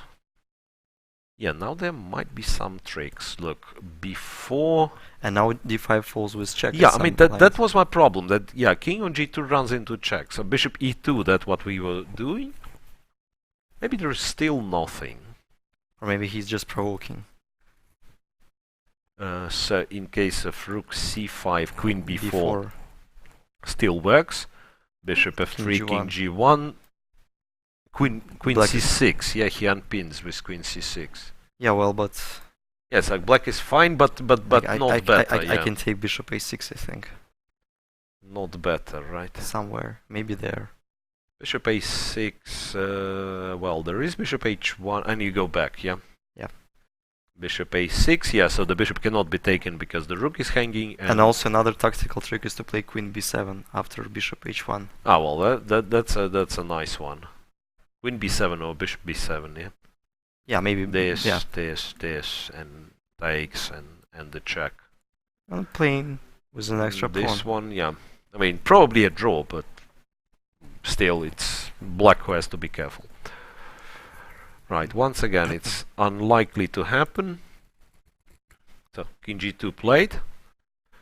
1 minute 11 spent on King G2, still above 3 minutes. Time for Alexander Grishuk, 46 left for Jan Nepomniachtchi.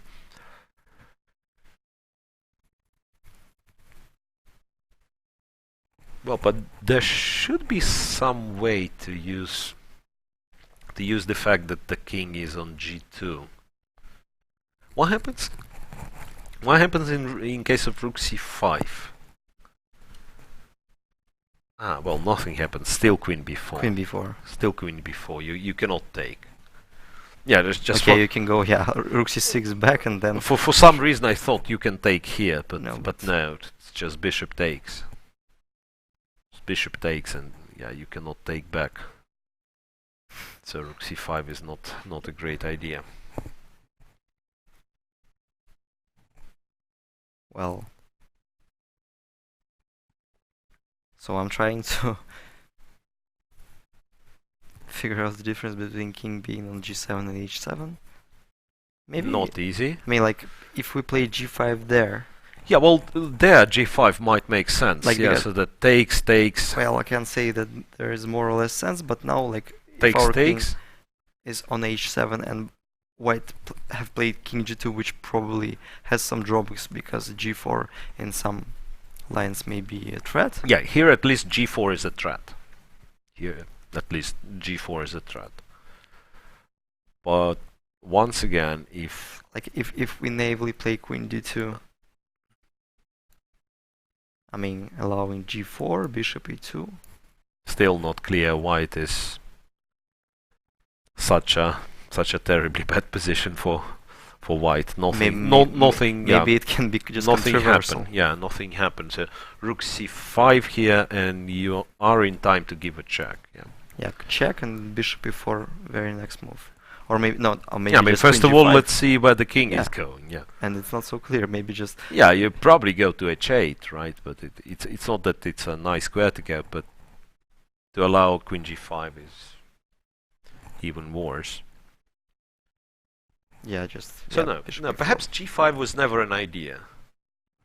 The feeling is like g5 even was, there.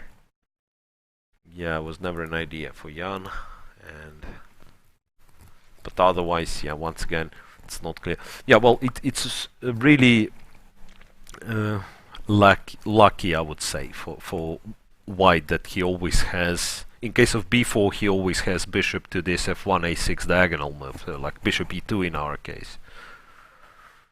Because otherwise it might have been problematic if b4 rook c3 comes, trapping the queen. Is there any suspicious f5? f5 and then f4. Yeah, once again. Like, well, So I didn't come up with conclusion. I mean, like trading f pawns is in favor of whom? Yeah, well, you open the second rank. Maybe you can make an argument that this is useful for black. But once again, f5 compromises your structure, well, quite a bit. Yep. White once again can return to d2. It's like queen d2, f4, and then play something. Yeah, I mean, now I'm trying to reach the g3 pawn. Like then b4 and rook and c3. Putting the rook yeah. on c3 so that g3 will be weak. Yeah. f5 played. So bravo. f5, and yeah, I do agree that being in a bit of a time trouble, it's not such an easy move to react to. Not such an easy move to react to. Have he had the bishop on g2, he would have been able to go f4, which would block the king side completely. Yeah, then rook d2 and just make some kind of a fortress. Queen d2, that's the most natural reaction, so being short on time, that's what you do. So let's see what happens when Jan's gonna play f4. Because I believe he will. He has to play it. Yeah, I believe he will. As soon as possible. No, what? No, b4. b4. So from the other wing. Yeah. So b4, followed by a5, followed by putting the rook on c3. Could it be that Grishuk completely missed the plan connected with f5? Well, it might have been. Of course, like being in a time trouble means that you wouldn't see as many as you could if you had more time. Yeah, so what to do now? Well, there is... Like bishop e2? There is a funny move. There is queen e2. There is queen... Ah, no, but I'm not attacking. For some reason I thought I'm attacking a6 pawn. I'm used to this thought that I'm attacking a6 pawn, but it is protected now. No, so queen e2 doesn't really make... Well, it does make some sense, but yeah, well, I may not much. Continue with queen e3. Yeah, queen e3 okay. Is more or less queen e3. Fine. So now, like, Grishuk's main idea is to play maybe queen a7 and trying to... Yeah, queen a7 and maybe in some positions rook e1, rook e7 if he's given a chance. Well, like if f5 has an only drawback, that e5 square now is... Yeah, potentially white can get to e5 square. By the way, f4 in this position. What's white's reaction has to be? Because I really don't want to take on f4. Then it might be still fine, but the feeling is like it's wrong. Yeah, like black right. Black's gonna take with the rook, and then h4's hanging, and in many positions there will be this threat of taking on f3. Yeah, like maybe we can. Yeah, queen a7. Almost to the same positions, but okay. but with slightly better pawn structure. Yeah, but then rook back to c7 is the other option. Yeah, well, like then you centralize, then well, you black can takes on g3, goes rook c2 check, you go rook d2 and yeah, or rook c3 or for rook example. c3, not c2 but c3. Then trying to say that there are some. I'm not sure how serious. Yeah, but well, maybe even rook e1 is fine. Yeah, how serious white's problems are. Rook e1, there is no sacrifice on f3, and otherwise rook e5 might be like. No, but well, now I'm blundering rook c2 check. Rook c2, and there is no rook e2. Yeah. So perhaps first you have to leave the rook to second rank. Yeah, playing rook Like d2. here, yeah, first after rook c3 to go rook d2 so that everything's covered, and in case of possible a5 for instance, Now you we can play go queen a7. yeah, queen a7 as well, but I thought rook e2 or rook f2 was possible.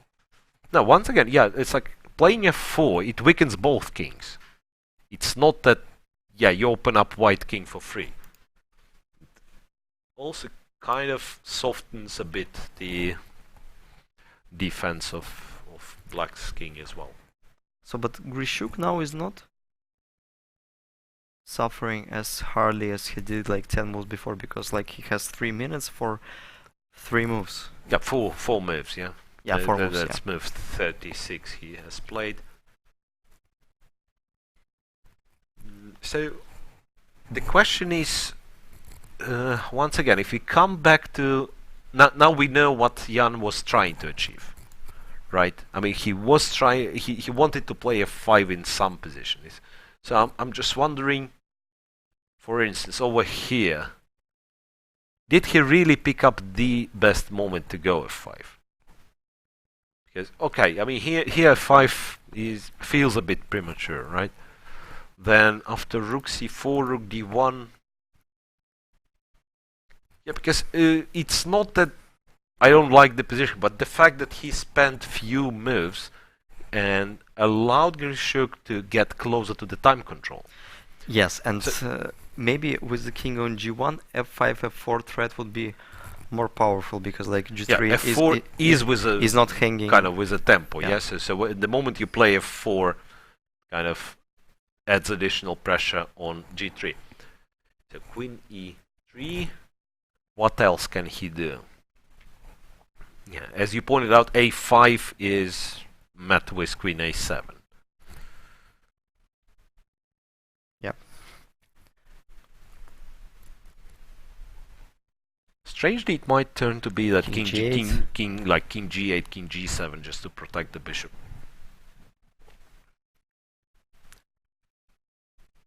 Yeah, the d5 pawn you can never ever take. That's the problem. Like I keep thinking of say going rook c5. Moreover, playing f6, f5 means that I'll never take d5 pawn. Yeah. All right. What was the idea behind all those pawn moves? And once again, don't get us wrong. I believe black is perfectly fine. He shouldn't be worse in any of those lines. Just that it's clear. Yeah, black already. I mean, yet they didn't something wrong. I mean, obviously they are trying. Probably the evaluation is still around equal, but rook c7 back to c7 in order to play rook e7, perhaps. Yes, but what is the sense? Yeah, I saw that the rook on c file can be more useful on e file, because like c3, c2, c4 squares are okay. I hardly find an explanation of rook c7. What white is supposed to do? Well, something that I don't like, that after rook c1, black takes on d5, and then f3 is hanging with a check. Yep. Because otherwise I would probably go rook c1 with the idea to play rook c6. It just doesn't work on this spot. Yeah, it doesn't work. Yeah, you just take d5. So that's why I will think it's maybe I'm moving the king in this position. Yeah, bishop d5. That's just bad. It's just bad. Okay, maybe it's still like. Yeah, who knows? Yeah. I mean, with black king being that weak, it could be that white is. It can be lost, because like black will play yeah. e5 and then king will transfer to. So you'll to bring the a the king, pawn. yeah. Okay. Yeah, so rook c1. No, rook c1 is not working. Rook to obviously. d3. Yeah, rook d3. That's fine. Rook to d3, protecting the third rank. And maybe now, like, Jan will try to push the queenside pawns. Like, rook on now c7. that like, a7 is protected, yeah. The pawns will be supported from the b7 square. So you can go a5. Yeah. Which probably Jan's main idea. Well, it is annoying, yeah. I have to agree, it is annoying. But I mean, now I can't understand the sense of f5. I mean, like, if the pawn would be on f6, it wouldn't be. Could he do the same without? Could he do the same without yeah, playing because f5? it doesn't hurt really. Yeah. Yeah, it doesn't hurt to have the pawn on f6. So that's feels a bit illogical, really. Yeah, it's like f5. The idea of f5 is clear. You want to play f4, right? And then turns out that you push the pawn to f5 and then simply moving the queen side. And maybe it forced white to go back, because a5. before that the queen was on a5, yeah. so it was difficult for Grishuk to difficult for Nepomniachtchi to to extract this queen from a5. And so a5, a3 is a3 an immediate reply. So kind of stopping black from advancing, right?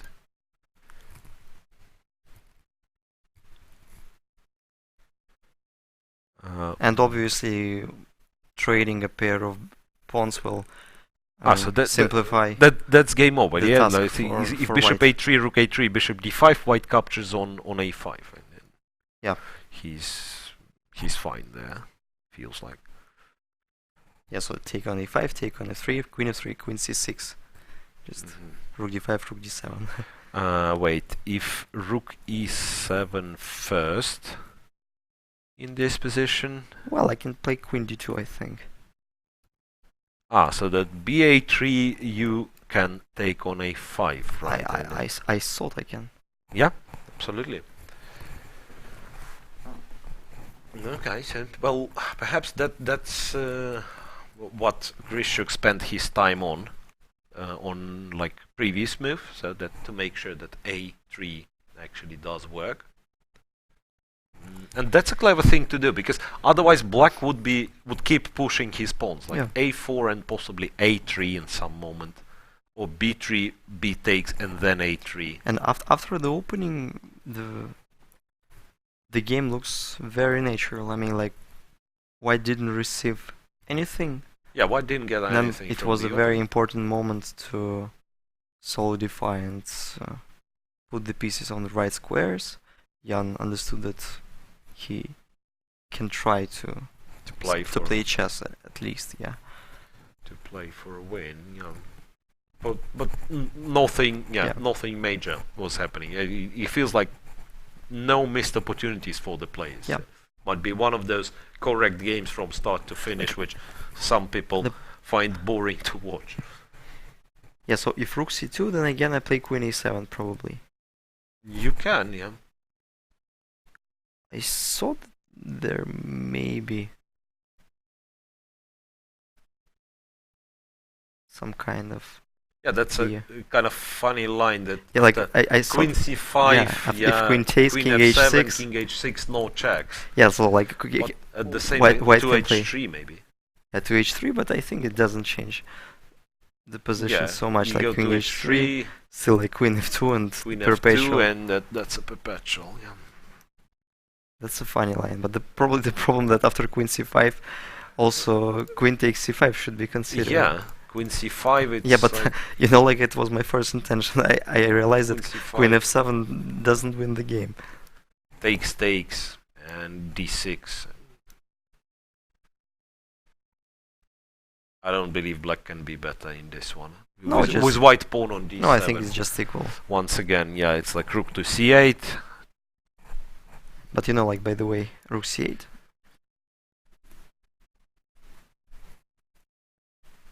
The question is if you go d7 here. D7 you probably or do, D8? yeah. Take on I think you can take and play bishop d1, I think, at least. Yeah, I mean, bishop if you b3, want to draw, you probably hold no matter what, yeah. Yeah, I thought that bishop c6 is fine as well. Yeah, you go to c6, b3, and then just play rook d2. Yeah, well, just a draw. Both kings are coming to a center. Yeah, it should be a draw. Right, so another key moment: how to react to a2, a3. One more time. After rook e7, we said Queen d2. Queen d2 is possible, yeah. Aha, so if I take on a3 first... And then play rook e7? Yeah, but then once again, then you have like variety of squares. Oh yeah, like queen d4 is... No, Oh, sorry, but the rook is hanging, that yeah. was the... But queen d3... Queen d3 or queen c3 attacking? Queen c3... yeah, like bishop still d5 fine. I take Bishop d5, a5 you just with any take on piece. a5 and With any piece. probably with the rook again. Yeah. Why to change anything? Yeah, you just take with the rook and that's dead draw. Yeah, a3. What else? You can put the rook behind the passed pawn, the rook b7, and then pretend that... Yeah, but you don't even want to play b3, so it's really hard. But maybe You're try not to play threatening for him. Zugzwang. The rook b3, as I am taking on b4, a takes, then maybe this is the moment to move the queen away, right? Oh, so the king. The king, like yeah, king like h2. yeah, so that in those various lines, d5 is not hanging with the check. So, for instance, to go king h2.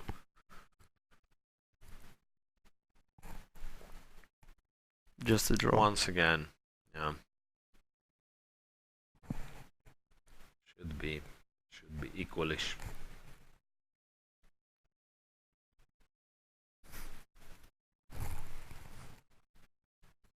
Yeah, the fact is that there was no trouble whatsoever for Jan, so he had...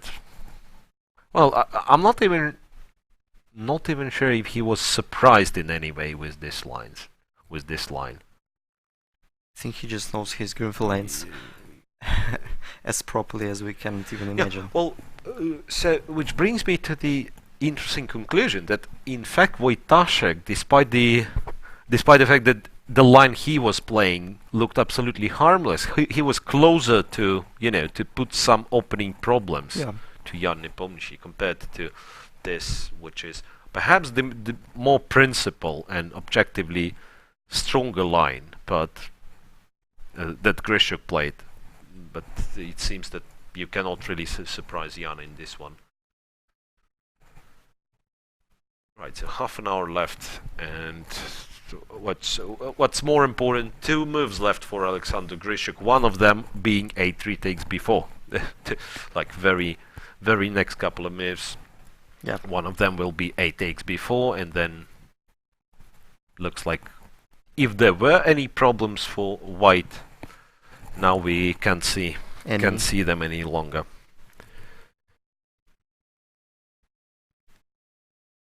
So I won't be surprised if Jan will force a draw in some way. And there should be tons of ways to do so. Okay, well, like rook b7. A takes, A takes, and I think we said king h2, right? Yeah, or queen g1. Yeah, I think it changed. Doesn't change much, almost nothing. Yeah. Doesn't change much.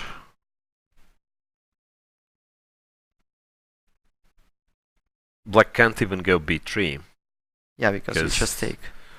Yeah, b3 rook takes, yeah. And the d5 pawn is protected, and this is now becomes playable for white. Yeah, I mean, if you give the pawn for free, or maybe just much obviously better. Yeah. Yeah, well, like king h2. I mean, he can just shuffle with the king g8, king, you know. Well, actually, you probably leave the rook to b6 in this case. I mean, why would you need the rook to be on b7? So you might leave the rook, king g2. Wait, the moment you played king... Ah, no. Nothing. Queen b8. Yeah, No, it's... well, yeah. Don't want to allow queen e7.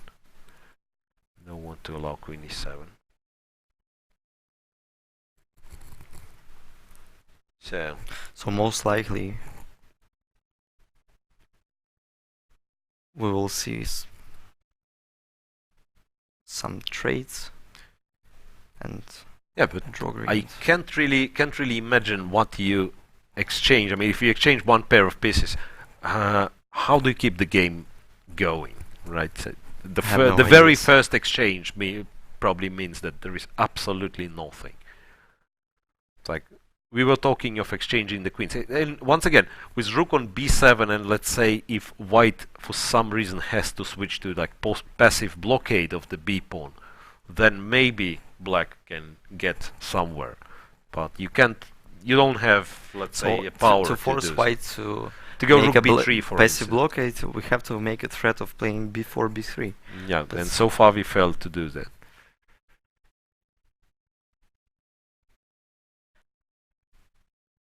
Now, don't know what has to be done.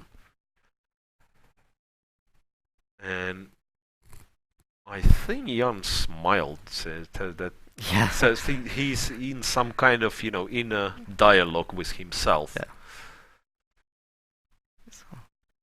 Possibly kind of ironically thinking of his, of his triangle he Yeah, made yeah, with, yeah, with, yeah. with rooks and with his rook and the king. So I have some doubts that the draw offer me. so he might just play a move. You mean he Yeah. might just play a move and offer a draw? Yeah. I think you normally still you wait for your opponent to get to the time control and then you do that. Because like usually and ironically it happens that during the time trouble the player who is in the time trouble may find the all proper moves and all of a sudden like on move 40 just blunder a piece. Which and which has happened many, with many myself. times, that move 40 is one thing, then the other thing is just like right after the time control. Did you notice that okay, on Yes, move 41, so you get an increment and then you're relaxed. Yeah, okay, I accomplished the task. Yeah, so you just lose and concentration and very often it happens that the move you make after the time control and you spend time on this move. It's not like you make it a tempo. Yeah. You spend time and then b takes a3 comes along with a draw offer, so indeed there was not much to play on in this game. I suspect that after rook a3, bishop d5 was the move Jan Nepomniachtchi was thinking about. Well, not the sharpest game, perhaps not the most exciting game, but it was tense. It was really tense. It felt when Alexander was spending a lot of time.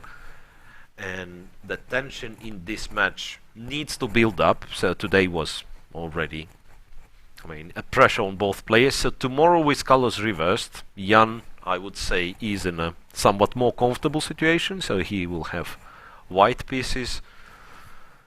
And I believe recently Jan Nepomniachtchi picked up this, the habit to play without risk. Before that, I would go and say that Jan's play style usually is very sharp. He plays chess in a very sharp manner. Brilliant way, yeah. So sometimes sacrificing, sometimes, even like not 100% sound sacrifices and this and that and like second-rate opening lines. But recently he has found this ability to play for a win, to pose problems practically without taking any additional risk. So tomorrow I expect one of those games. So he will be the one. It should be more calm that it used to be like in zeros when Jan played some aggressive openings with white, like a central opening, some different openings which can be risky. Once even again, for white. So he will not, I believe, take additional risk, but he will try. Anyone in his situation would. He will try to play for a win with white, and once again, before tomorrow's broadcast, we probably will try to figure out who has the better score in Rapid and Blitz, because overall, as we said, Krishuk is leading +1. They've played 41 games, most of them in Rapid and Blitz. So it's really interesting how the dynamic of those two playing in shorter time controls, because after today's draw, well, there is a game tomorrow, but the probability of a tiebreak, I would say, is above 50%. Right, so anything else we can say about this game? Yeah, I'm still puzzled what the preparation was, what was what was the idea of Alexander Grishuk going for this particular line? Because yeah, I think the only thing that we can admit that probably it wasn't necessary to even defend, because Grishuk was the side who was defending, and he could just he could safely play like yeah, if we can have the board, so we could show something. yeah, king g7. Yeah, I think we were considering move d6. Yeah, as the safest. we've agreed that after d6 it's actually black who has to be somewhat precise, and draw seems to be a very likely outcome in this case. Yeah, right? because d6 we thought the only black has benefit to is take, the pawn structure. takes, rook e8 and queen a3, right? Yeah, while black And played. then black plays, that's at least what we thought. Queen takes a7, bishop c6, and then rook e7 on a very next move. Black would be quite solid in this case. So Yeah, but this just an absolute equal. But in the game, it was like yeah, in the game, Alexander got into somewhat worse position. That's the argument we're trying to make. So after he has taken on f6, right, and black was able to block the d pawn with queen d6, and perhaps once again one of those positions where computer will say equal, but white, we had seen it in the game. Later on, he was moving the bishop g2, bishop f3, like 5 moves in a row. And from human perspective, it's like you give your opponent a chance to do more or less whatever he wants. And this is not equal, at least in our perception. Right? This is not equal. It's black is trying and white is holding the position. He had no problem to hold, though. And considering the factor of being in time trouble, of course, Grishuk had to be very, very patient, and that's what he did. Yeah, that's what he did. He is an expert playing on very limited time, but once again, if you ask him, I believe he's gonna say he would prefer not to. The only thing that we can ask him just how he does it. I mean, like how he can just very calmly play on 30 position, seconds. Yeah, play on 30 seconds and find all those best moves. I believe this will be one of the questions that he will be asked during the interview. We will come back after the interview with the players just to say goodbye. So stay tuned. We'll come back after the interview. So we are in the press center with Alexander Grishuk and Jan Nepomniachtchi. The first game of the final match is drawn. So Alexander, you were playing with white. You opted for quite a rare line with exchange sacrifice. So please tell us, do you think you surprised your opponent with this? Surprised? Yes, it was an opening catastrophe for me. I mean, not just he played a very good line, but also it seemed like it was the only thing he was preparing for. I don't know why, but and also even in this position with exchange down, it's okay for black, of course, but and there are like 10 normal ways to play for him, but at least everywhere white has, easy play, initiative. I mean, it's no advantage, but at least, but this castle, queen b6 and queen c3, bishop d7, it somehow escaped my attention, and then I just, there must be a way to equalize, but I didn't find it, and then it was a terrible position, but somehow I managed to set up a defense with this h4, g3. At least now I don't have back rank problems, and queen on a5 stops, because if pawns get to b4, a5, then I thought it just can become very bad, and somehow I managed to defend. And Jan, you are in a good spirit, so please tell us what's the reason for this?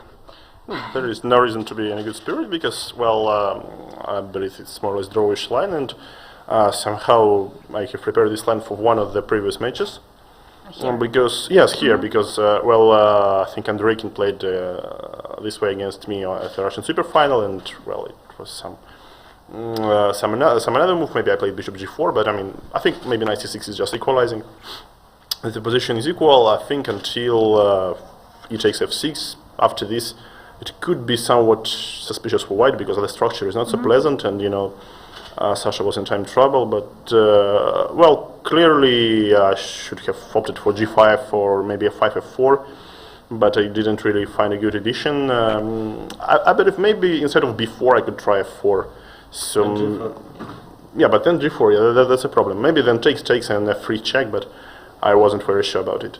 So maybe, but once again, clearly Black's play should have been improved somehow. But well, maybe basically with this setup with g3 and h4 is the only chance to to hold the position, because otherwise, I mean, it's unpleasant. I going to play h4 on my own, or maybe even g5. So it was very precise from Sasha. So well, maybe rook c2 instead of rook c4. So rook c4 just loss of tempo.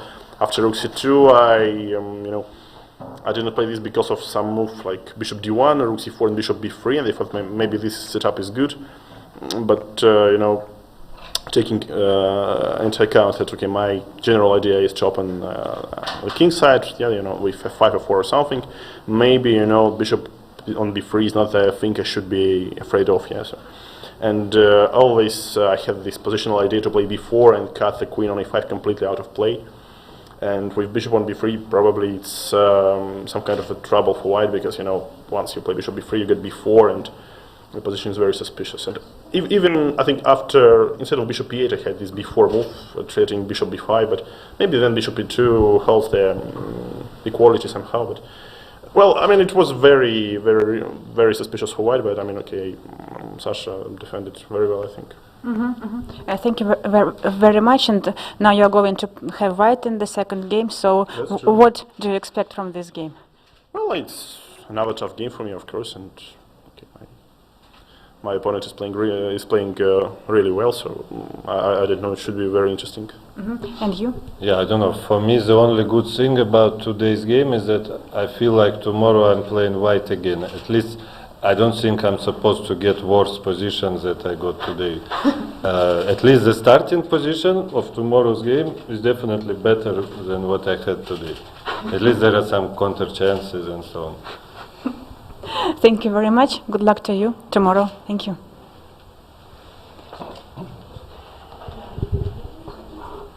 So, first game of the final of Moscow Grand Prix is a draw, and as you heard yourself, Alexander Grishuk was not happy how the opening went, and he's hopeful that tomorrow, well, it will be better than today. He said that it's absolutely impossible that it's gonna be worse.